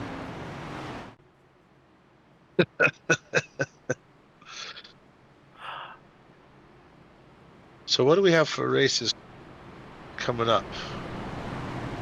Daytona is for another 2 months. Yeah, next week. Ooh, what is wrong with this 2 camera? months. Yeah. Ooh, you know what? I'm not gonna be around for Daytona. Oh boy, so there goes that run. Daytona until August We'll see. 26th. Next week we'll have Charlotte. Well, and I will be back by then. Nashville's a fun track to watch. They can get whipping around Nashville. I kind of wish they did the Nashville Fairgrounds more than Nashville itself, but All right. Well, we are I love back. Nashville Fairgrounds. So Here we go go. green again. Pace car is off. Have Corey Mott restarting this race on the outside lane there. Good jump by the 77. That leaves the 88 side by side with Carlisle, who's on that outside lane now. Looks like Bellinger might have spun his tires on takeoff. Yeah, it's stacked up that inside road just a bit. You see John Connor, who had a run in with the 22 earlier, back up to P4. Now looking on the inside of the 88, trying to get a pass done here for P3. Here comes Carlisle. Carlisle took that outside lane and drove right around those guys right up in the second spot. A So little 3 wide for the lead here. Connor bottom. He's going high again. 77 middle Connor and took Carlisle a 2 for up 1 top. deal there. And Connor to the race lead. Tell me he when I takes can the open my middle eyes. lane to the lead. He clears Carlisle. Carlisle, though, it's still on that outside quarter. But no, Connor to the race lead. Carlisle now P2.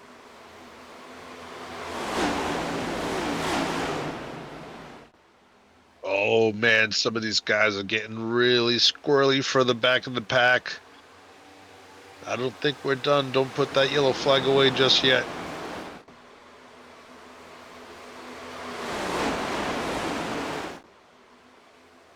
You know, right Connor there actually looks like blocking they're the spreading out a little outside bit, but run every there. time I say that, they get checked up. But Kalhoff puts the inside move on Connor, so Kalhoff to the race lead now. Slides under Connor and takes the preferred line through 3 and 4, and he's going to take the race lead. Connor to P2. Oh, Carlisle coming hanging off in the wall. P3.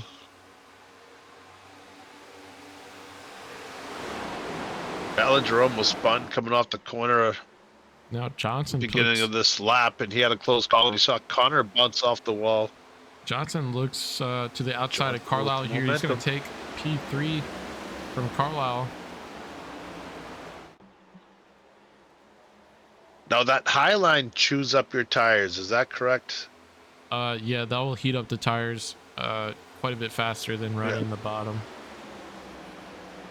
All right, because I know we've seen the high line. We definitely know the high line is the faster line right now because we're seeing those cars whip that top line for a pass. So Hey, look at this, Johnson to P2. it all depends on how bad he needs stuff. Yeah, Johnson to P2 he's coming for. We know what's gonna happen.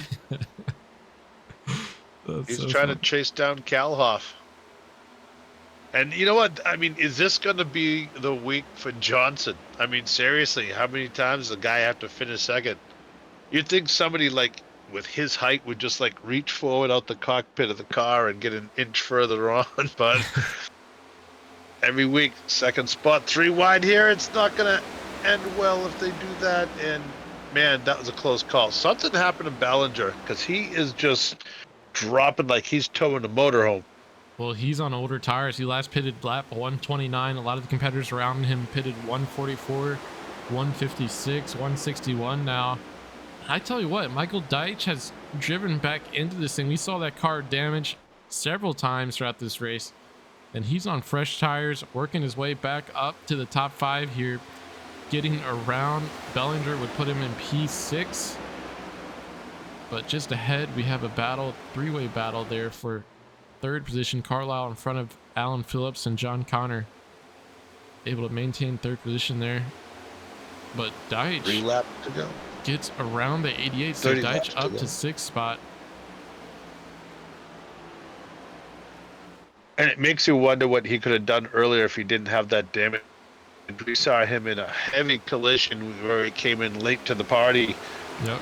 Off of a car spinning in front, and you know, it looked like to me like he was trying to go high. He thought cars were spinning because there was a car down low, and he was trying to avoid that by going high. And then when he realized the high line was blocked, he tried turning back, and it was just too late. So it was a tough break, a lot of damage, but he's battled his way back. Yep, and Alan Phillips Right now, passes Kalhoff Carlisle. is enjoying. And now Phillips working on the Kalhoff 45. enjoying about a second lead. Yep, Kalhoff out in front of all this madness behind him, able to run clean air, run this tire saving line there. But Alan Phillips taking advantage of the outside lane above the 45 here. He's gonna have speed coming into 1 and 2.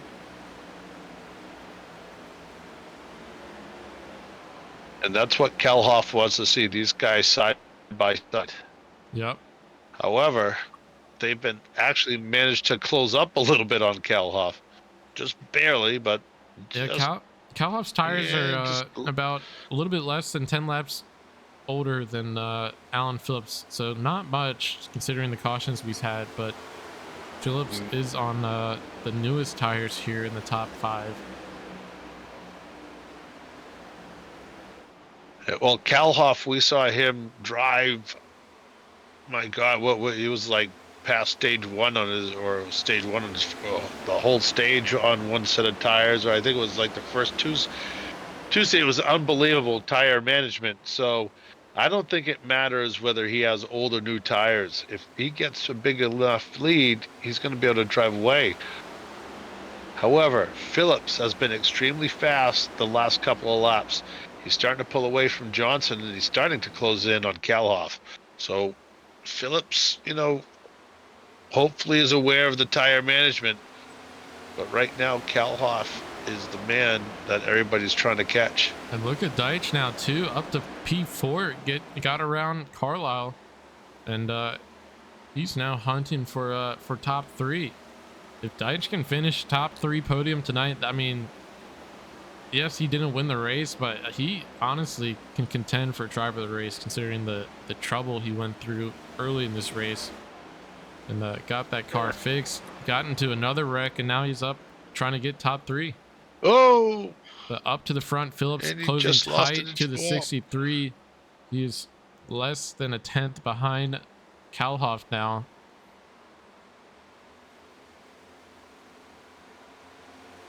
See, a little bit of looseness coming out of the corner, but 9 cars even with Kalhoff coming to 1 and 2. 9 cars going to have a big run, as we've seen many times off of turn 2 here, and should be able to clear Kalhoff onto the backstretch. Yep. So Phillips to the race lead with 24 laps to go. Kalhoff fading just a bit, though still holding on to second place. But he'll have to fight with Johnson, the second place finisher, to hold on to that spot. You just call him. Hey, maybe he'll be happy with third. Who knows? maybe Johnson might like third. You know, who knows? Backing up just a bit. Bellinger Still, I has forget fallen where back he is. a tiny bit. He's just on older tires than the rest of these guys, so he's really fighting that car to maintain his top 10. See Ray Gill working on him. He has about 30 lap newer tires in the 88, so a tall task for the 88 to keep that car behind him. Then Nick Vasquez slid back to 9th spot now. Phillips trying to pull away from Kalhoff, and Kalhoff just, oh, we see one car out of control there. Oh, missed it. Not sure who it was. Yeah, it was a Looks like blue it was, car coming, a light blue. Looks like it was the 66 of Ray Gill, but I could be wrong.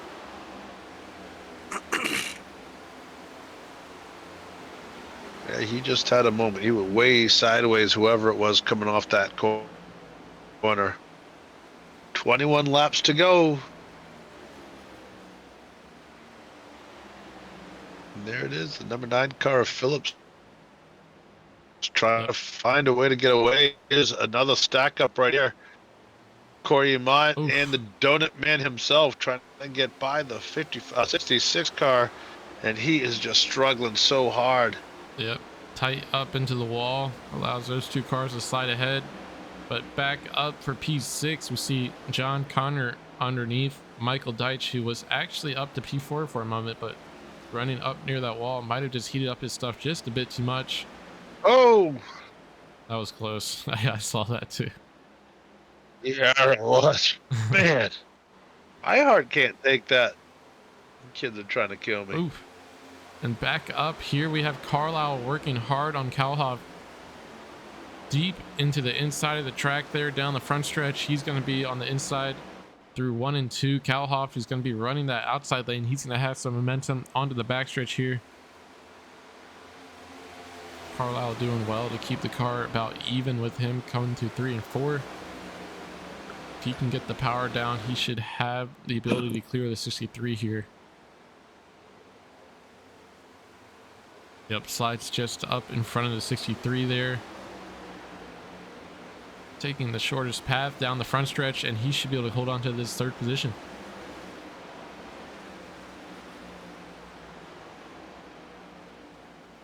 These guys are whipping around this track. Yep, keep an eye on 18 laps to go, starting to settle down. Keep an eye on those lap times. 112. See who runs the fastest. Who would think we would ever say the? Who would ever think that we would say, you know, the track has gone down to 112? Yeah. With how much I don't know what other track we might see that. Yeah. I don't know what other track we might see that in. Phoenix? Although Phoenix is usually later on. I can get that hot in Richmond. Yeah, Richmond. Yeah, I was just gonna say Richmond can get pretty smoking hot, but that's a night race too. So yeah, it starts off in the late afternoon. Yeah, that's true. Normally it's in the evening too. Kind of a possibility for Michigan.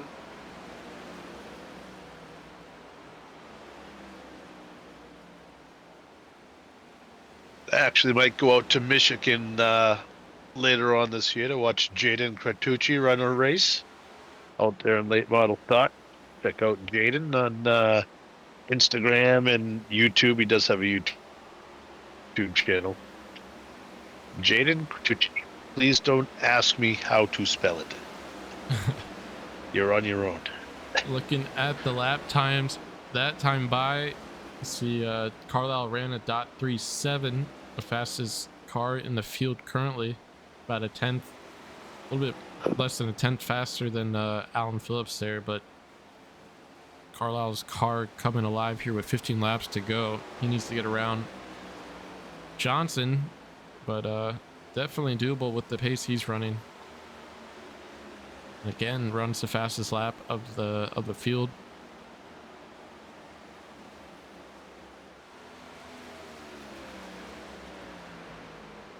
Johnson's, man, his car's fast too. If he gets second place again, I mean, what are we gonna do? Just might as well record it and play it again next week. I don't know. My prediction is now Carlisle passes Johnson, Johnson passes Phillips.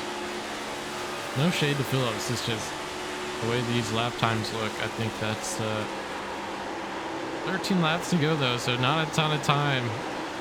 That's my guess.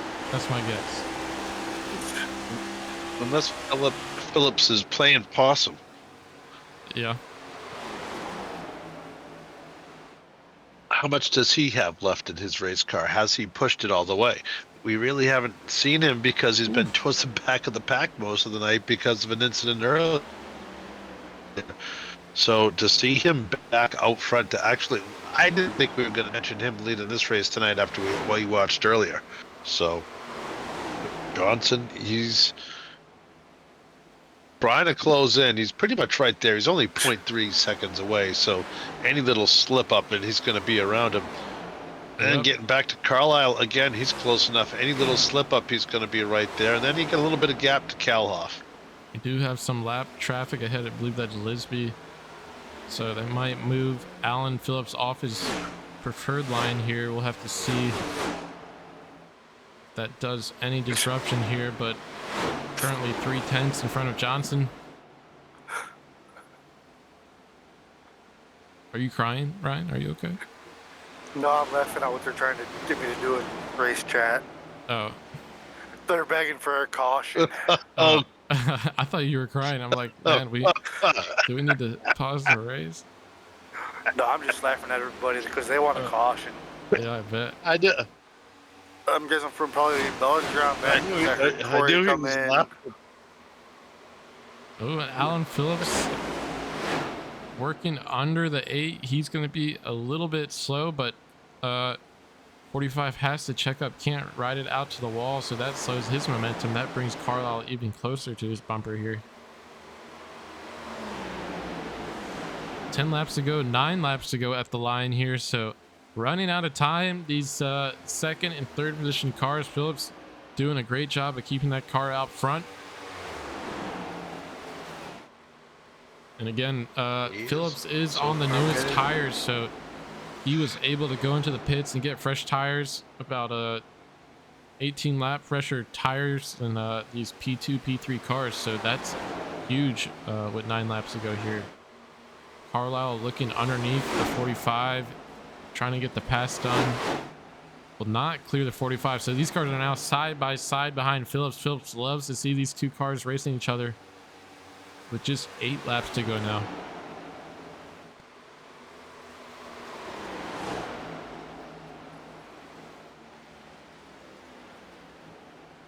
It's still side by side for P2. I'm so Carlisle used to these. allows 45 to drive back up to P2.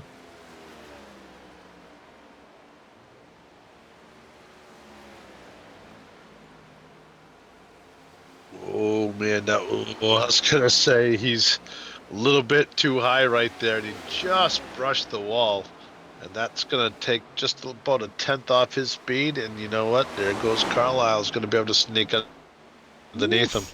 Oh man! And However, they are Johnson's gonna have a closing up. great run at the top. Yeah, Johnson running that outside lane there. He closes up to under 2/10 to Phillips. 7 laps to go, 6 to go at the line. Man, this is a tight finish here. It's almost like they're running side. faster side by side. Yeah. Oof.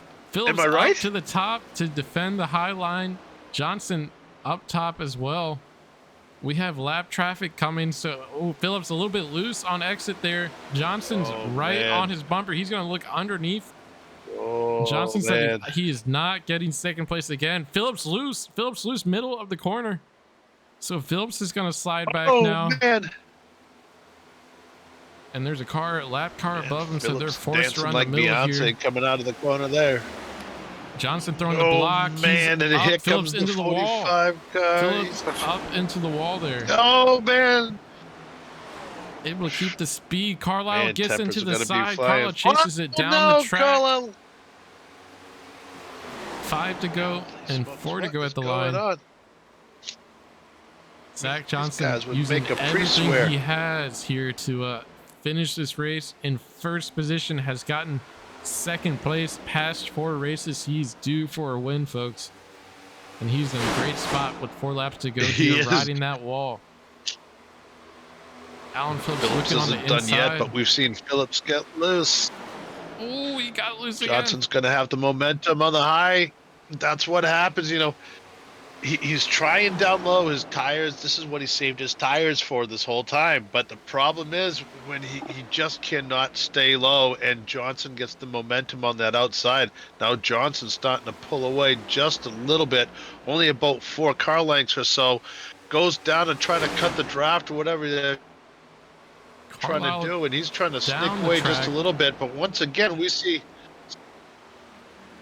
Carlisle Once again, it's wheels almost like when you go clear. side by side, they close in.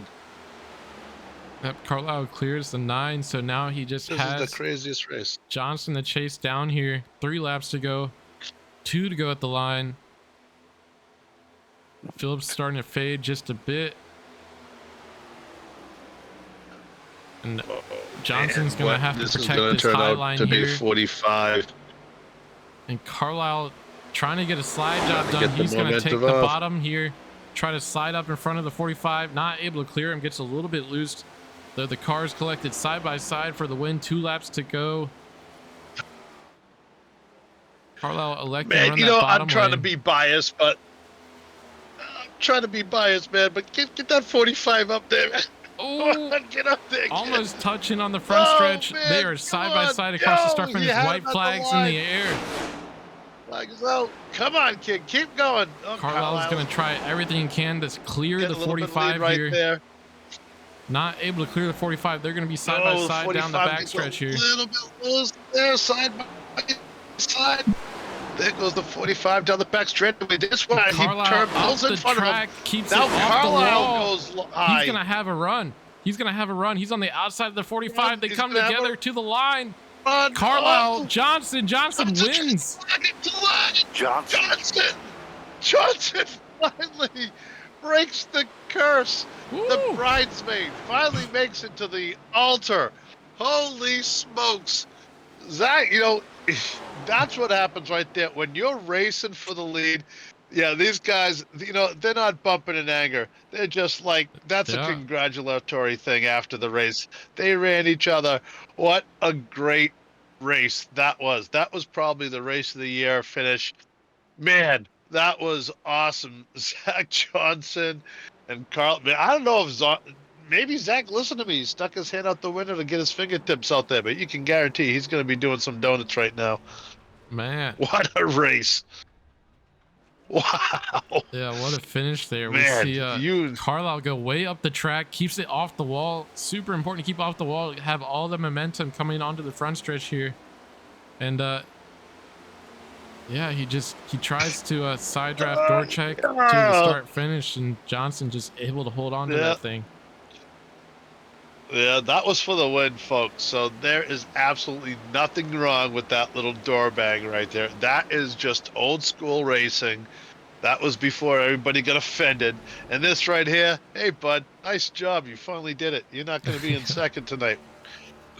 Which means he's going to have a few extra minutes to get ready and burn down that car. And look at him. Zach Johnson finally gets in victory lane. Now he's locked in, not to mention the fact, let's look at the finishes this kid has had. He is points. So we have about 5 cars, 5 guys who have, they're the top contenders. It's not the top 3. It's like the top 5. This kid is definitely one of them. Finishes second almost every race, as we've talked about and joked about. Now first, he's just pulling away with the points, man. He's going for it. Yep, taking a look at the results here. Johnson finishing first place with by 1 or 15th hundredths of a second in front of Stephen Carlisle coming across the line there. So great job, Johnson, able to fight off the attack of Carlisle, which really started on the white flag lap. Johnson had to protect that outside lane going into 1 and 2. Carlisle jumped down the track, not able to clear the 45 car on the backstretch, and then they reversed roles going to 3 and 4.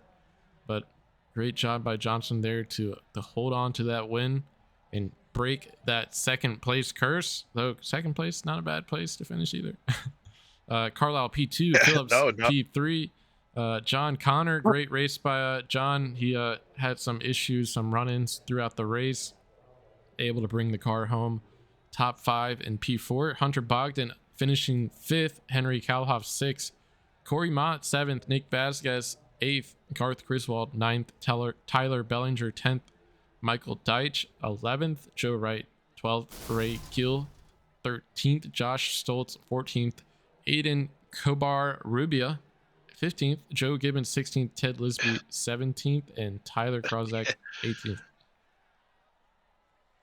Ooh. Man, and one guy, that guy finished 18th, Kyla Crosscheck, man, he's not a happy camper right now, but I'll tell you what, he could have retaliated. He could have done a lot of things tonight, and he didn't. He just kept trucking, and it's he just kind of brushed it off and just kept driving, and so hats off to him. And there was some other guys that kind of they're gonna get spoken to tonight, but Zach Johnson finally getting a Carlisle. He's got that picture of him, all dressed up. So, I mean, he's got the Riz. So, he this time he's gonna have to finish second. He's been so fast so many times. We always talk to him. Alan Phillips, another great job. So I want to talk to Alan Phillips and congratulate him on coming back. Yeah, no, absolutely. We'll get him in the chat here or in the broadcast booth for a quick post-race interview. First, we'll be talking to, just as you mentioned, Alan Phillips. Let's see, we get this set. All right. So Alan Phillips, let me look. Podium finishers. There he is. Mr. Phillips, you're in the booth. You got us? I do. Hey, man. So you were leading much of that third stage coming to the end there. Unfortunately, the car just kind of fall off there, or what happened? Yeah, I think it was just lack of tires. I had to drive through the field there on that last green flag run. I knew I had to take a set at some point, and I didn't want to wait any longer. So, I think I got one more caution, but yeah, I just burned it driving through the field. I knew once I got the lead, I had to try to put a gap on it because they were going to come back around on me. But yeah, I just didn't get enough, and I'd adjusted that setup.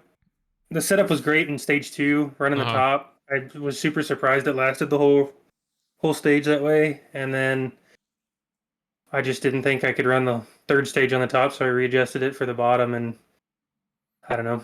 Hindsight's 2020, so I don't know if it would have been any better or not.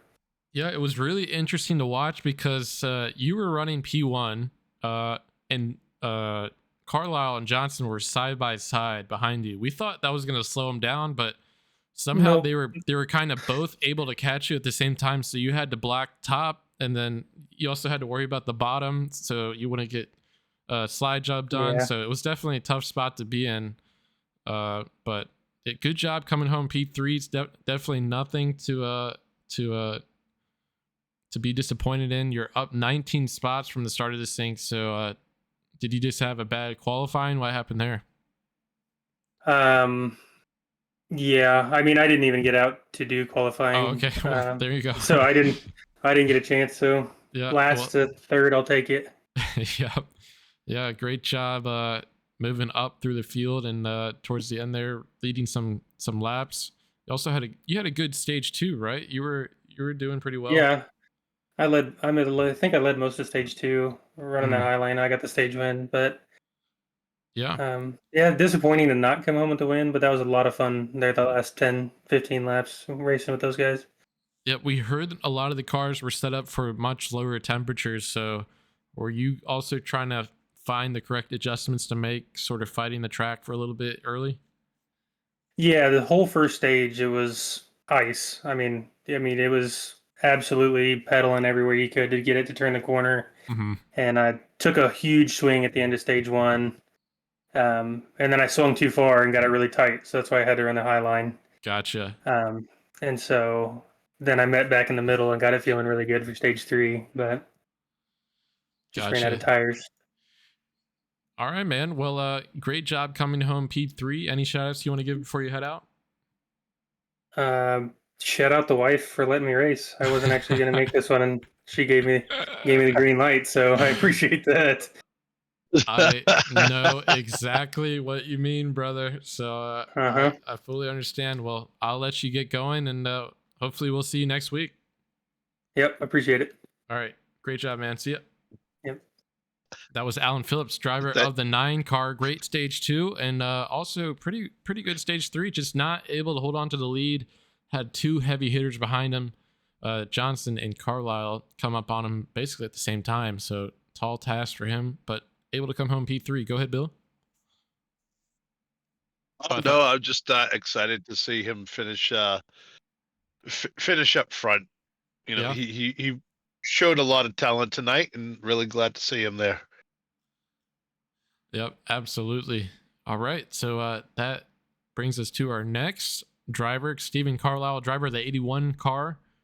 Had a great night last night in Texas, just had some unfortunate damage he had to work through, but tonight comes back, drives to second place, potentially taking the win, just barely misses the win here. We'll get him in the booth here just for a quick chat. Mr. Carlisle in your booth, you got us? Yeah, I'm here. Hey, man. So, wow, what a finish there. Definitely was a treat for us up in the booth. We saw you really go way high through 3 and 4 and keep it off the wall. I was like, there's no way he keeps it off the wall, but you kept it off the wall, gathered all that momentum, and just 1,500 short of a win there. Kind of walk us through that last lap there. What were you thinking? I knew that was going to be the move. Mm-hmm. There was really, to get the momentum off of 4, you wouldn't be able to hold it on the bottom. Track was stupid loose all night. Yeah. I think the track temp was up to like 125 at one point. Yeah. Yeah, it was. So, yeah, if I was in second, I knew I had a shot. Some lap cars kind of prevented me from getting second a bit sooner, but I was able to, just save enough. And I knew if I saved enough, take the high line, I could get the run off the corner, and then just have a drag race down there. But I kind of was expecting Zach to dive a little lower, but he kind of held the middle, and I knew we were going to touch. Yeah. And I hit him too hard, and that stalled my momentum completely. Like I ignored him. So the last, hey, you're going for the win, man. It is. I got to be honest with you. I applauded the move. I thought it was great. I said that was old school racing right there, and I absolutely loved it. You doing him, you weren't trying to wreck him. It's just like you guys were just battling so hard. I loved it. No, I was gonna say, sorry, real quick. I was gonna say, but I didn't say it. I feel like if you didn't bump him here, I would have. You would have. Yeah, I think I would have pulled him. Yeah. It's just like I said, I thought he was gonna be lower than he was, so I made more of an angle coming off the corner to dive down. Yeah. But he held his line there, and I was like, oh, okay. Yeah, if I wouldn't have hit him that hard, at least, I think it would have been closer than it was. Let's just say that. I don't know if I could have had all of the momentum to get to the line before, but it would have been closer than it was. Yeah, man, great finish. Finishing P2. I was just talking briefly about last night. It seemed like you were, in my opinion, in class of the field, leading most of the race. You just you smacked the wall a bit too hard, had some damage, or? Yeah, 70 laps to go, just before the last round of pit stops. I had sheets coming on the inside, and I just overdrove the exit out of 4 and hit the wall and had toe damage, and that was pretty much it at that point. It was about 3 minutes worth of damage. Luckily, I was able to get some fixed and have something at the end yesterday to get a top 5 out of that. But yeah, no, tonight was fun. It was hard. It was hard to drive these cars with the track being so slick. Yeah, honestly, but it was fun. I saw a lot of complaints about the track temp, but I don't know, man. I kind of like when the track's hot and people are sliding over the place, and that you can't just stomp down the power. You really have to be careful, really feather that throttle. But yeah, you guys did a great job putting on a good show tonight, and good job coming home P2. Any shout outs you want to give before you head out? I'm just glad you guys enjoyed it up there, because honestly, I'm worn out. I think everybody is worn out after tonight. Yeah. But yeah, no, I appreciate all you guys do up there. It's fun to rewatch the broadcasts after Cool. everything's said and done, and appreciate the work you guys do up there, and hopefully get a win next week at Charlotte. I've got a new paint scheme I'm gonna bring out next week, so okay, all right, kind of excited for it. So we'll see how that goes. Cool. Thanks for letting us know. And look, everybody who's watching the stream, and I mean you too, Steven, I don't ask the shout out question to get praise from the drivers. No, that's not why I asked that question. It just comes up naturally from the drivers. So I just want that to be. It's just a force of habit. Yeah. I just want that to be out there for everyone to know and understand. So yeah, I just want to make sure, every now and then I give you guys a shout out too. All right, man. Well, you have yourself a good rest of your evening, and we'll see you next week. All right, have a good one. Yep, see ya. That was Steven Carlisle, driver of the 81 car. Go ahead, sorry. Let me mess with Zach Johnson. Let me introduce him when we call in the room, all right? Yeah, you got this. Get him in, pull him down. So we just have Zach Johnson, our race winner in the 45 car left. So we'll pull him down into the booth. And in second place tonight, Zach Johnson, buddy. Hey, man. Very funny. Very funny. Oh, man. Hey, man, you know what? I try to be biased, but I lost it tonight, man. I was cheering you on like hell, trying to get you to get a little bit faster. Man, what a finish you guys had right there. That was by far the best finish we've had this year. Oh, yeah. You guys, door banged and everything. It was so old school. I loved it, man. And dude, congratulations on an awesome run. You finally broke the bug. Yeah, I broke the bug since Phoenix. This is the way you want to pick them up, instead of getting a win because the guy sped on pit road. So it's definitely nice to get a win after finishing second 3 weeks in a row. The Twisted Tea Camry was really fast on the long run. Wasn't as fast as Texas yesterday, but I don't know if you guys saw on the first stage though. I was really, before that first yellow, I was really moving through the field. Later in the run, had a very poor qualifying effort, so worked my way pretty much from last to first. Yeah. I wanted to sorry, just real quick. I wanted to ask before we move too far forward. After that first caution, right at the beginning of the race, you pitted. Was that an adjustment thing, or did you just want to put some extra fuel? Yes, I made an adjustment. Okay. I knew I was going to be wrecking loose up the corner, so I did 2 clicks on the right rear spring, and it did wonders. And awesome. I only ended up having to do a tire pressure adjustment, one more click. Yeah, we caught that on the broadcast, so that's what we assumed. But yeah, no, smart move there. Yeah, it was, and it helped me get some track position back, and stayed out. Well, really staying out in stage 1, then later to keep that extra set is really what put me in this position to win the race tonight. I think it was me, Tyler, and a couple others didn't hit and wanted to save the set for the end, and we had that caution come out with I think it was 20 laps into the 3rd stage where everybody came down pit road, and it allowed us to have that extra set. And then I came down, or I stayed out again. I think me and Ted were the only ones that stayed out with 60 to go maybe. And that's another reason, that strategy. I got burnt on that strategy at Bristol, and I wasn't going to let it happen again. So yep. I wanted to try for it, and it ended up working out. Yeah, and I'm sharing my screen right now, the white flag lap. So the way we called this, I mean, we saw Carlisle go to the bottom. We were thinking he's going to try to put a slide job on you, but you were able to keep your foot in it and keep the momentum up and be even with him. Just enough.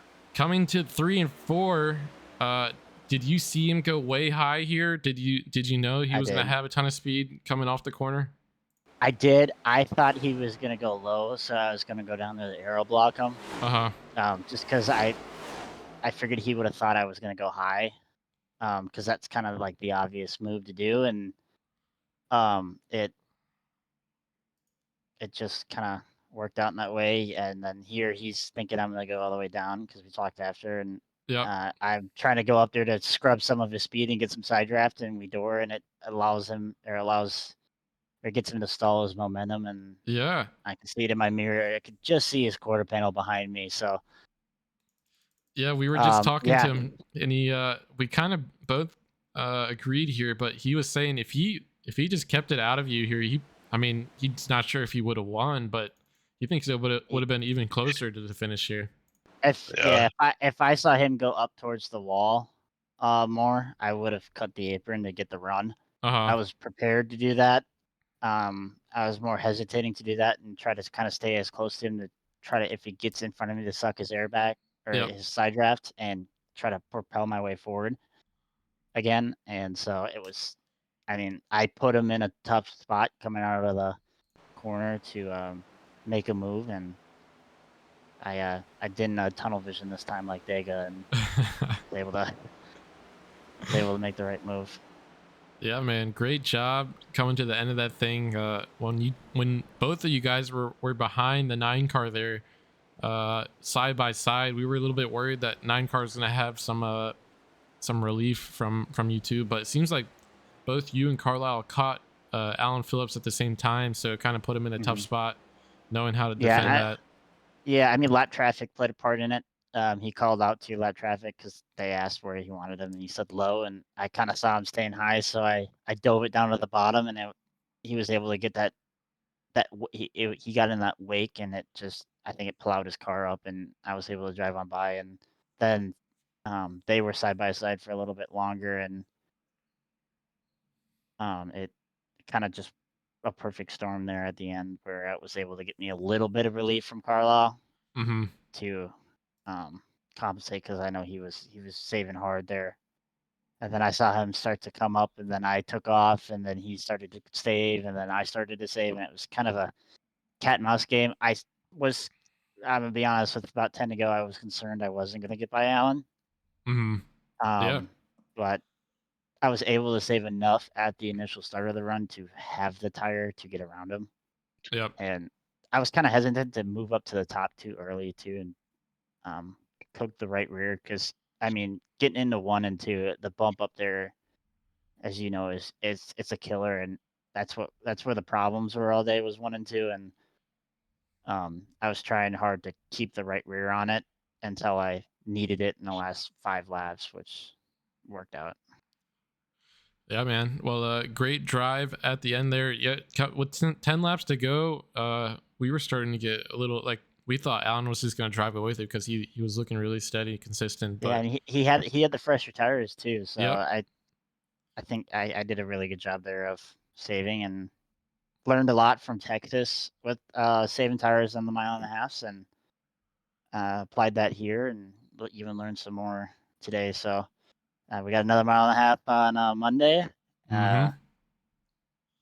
The 22 is going to be the car to beat. I know I said that yesterday, but he is very good at Charlotte. So as the 22 is in the race, he's going to be the car to beat. All right, man. Well, with that, go ahead, Bill. Sorry.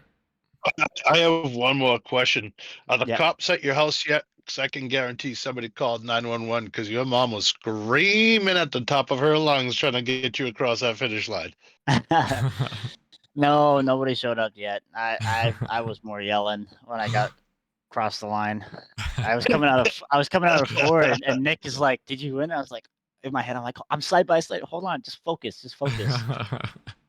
And so, all in all, good effort from all the Palmetto boys. I know we got like half the field on the team, but the 88 was fast.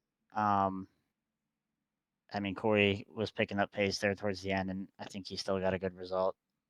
I was worried about Corey earlier. I feel like he was a missile for the first like 28, 30 laps of this race. I was like, what is up with Corey? Yeah, everybody's cars, they weren't handling right. And actually earlier, I don't know if you guys saw, but when Alan and I believe it was Ray spun, I got involved, and the spotter said I had wheel damage, and So I was concerned. I still don't know how much damage I had because I blew the motor doing burnouts. Oh, right. So, yeah. I don't know how much damage I did have, but it seemed to kind of help me because I was short run. I was getting tight on entry, and I had the adjustment ready to go if the caution came out, but luckily it never did. So. Well, I just want to say that we picked drivers at the beginning of the race, and I was the only one that picked you. These other guys had other drivers. I was the only one that picked you, Zach. Now remember, I can go back and rewatch this, so you better be right, not lying to me. I meant to pick you, Zach. I meant to pick you. Yeah, my first I'm proud of you, man. So hot. I picked you for P2, so I mean that's pretty good too. So. Yeah, who'd you pick, Ryan? I picked Tyler Krawcheck. Oh, jeez. Yeah, he was like 11 down. Strong, but yeah, with that contact from Nick. Yeah, he's been strong, but I've seen a pattern with some of these guys. You see them jump out on the short run, and they kind of drop like a rock through the field. So, especially on these 1.5 miles, that's really key to. It's a lot more off throttle time than what we're used to. Even from last year here, I remember we were not off throttle this much, and I mean track temp was spiked to 125, and I don't remember what it was at the end of the race, but I know it was probably 115, 112. Yeah. So, track was changing all race, and that's what we want. Especially this next gen car it's such good racing on these 1.5 miles. So. Yeah, got put the Twisted Tea Price Picks Camry in victory lane, and we'll look to do the same on Monday. All right, man. Well, we'll let you go. You have a good rest of your evening, and we'll see you next week. I'll see ya. See ya. All right, that was our race winner, Zach Johnson, driver of the 45. He has got second place for the past 4 races, but that ends tonight. He finishes first place. Yeah. By 1500ths of a second, but hey, a win's a win. Go ahead. And what did he finish? Now he finished first tonight, then 3 second places. What did he finish that 4th race?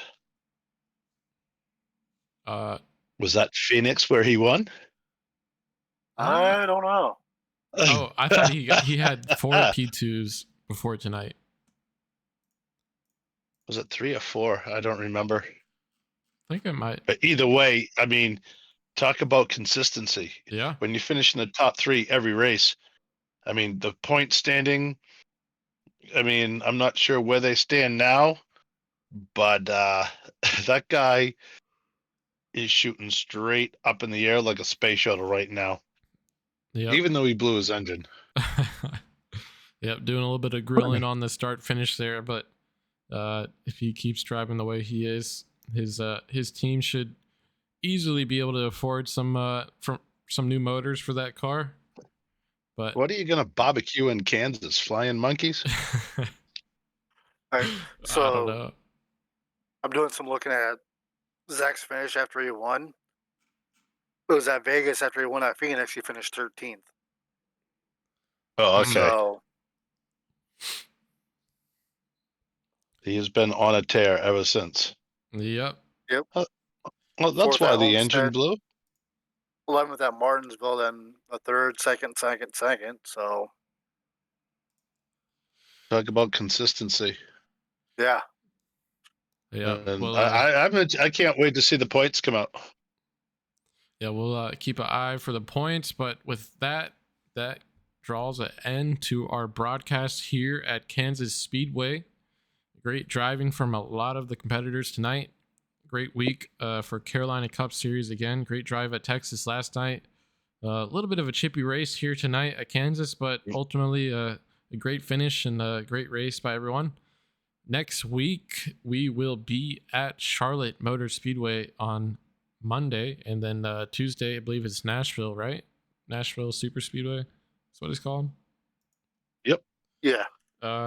Be Nashville on Tuesday. So a lot of great tracks coming your way next week, right here on Crown Jewel Race Network. Same time, same place. Should have Bill and Brian back in the booth for you guys. So excited for that. Thank you guys so much for coming out tonight, supporting the stream. Everyone in the chat, thank you for showing your passion and your support for various drivers. Some of the drivers themselves making their way into the chat mid-race, which I don't know. We might need to have a rule against that. I feel like I feel like that might be That's just problematic. Just everybody, just settle down. Yeah. Nobody gets paid in this series. Whether you finish first or you finish last, it's the same paycheck. Yep. Zero zip nada. It ain't worth getting into arguing and everything else. And take that from a guy who spent 25 years in prison. So it ain't worth it. Just let it go.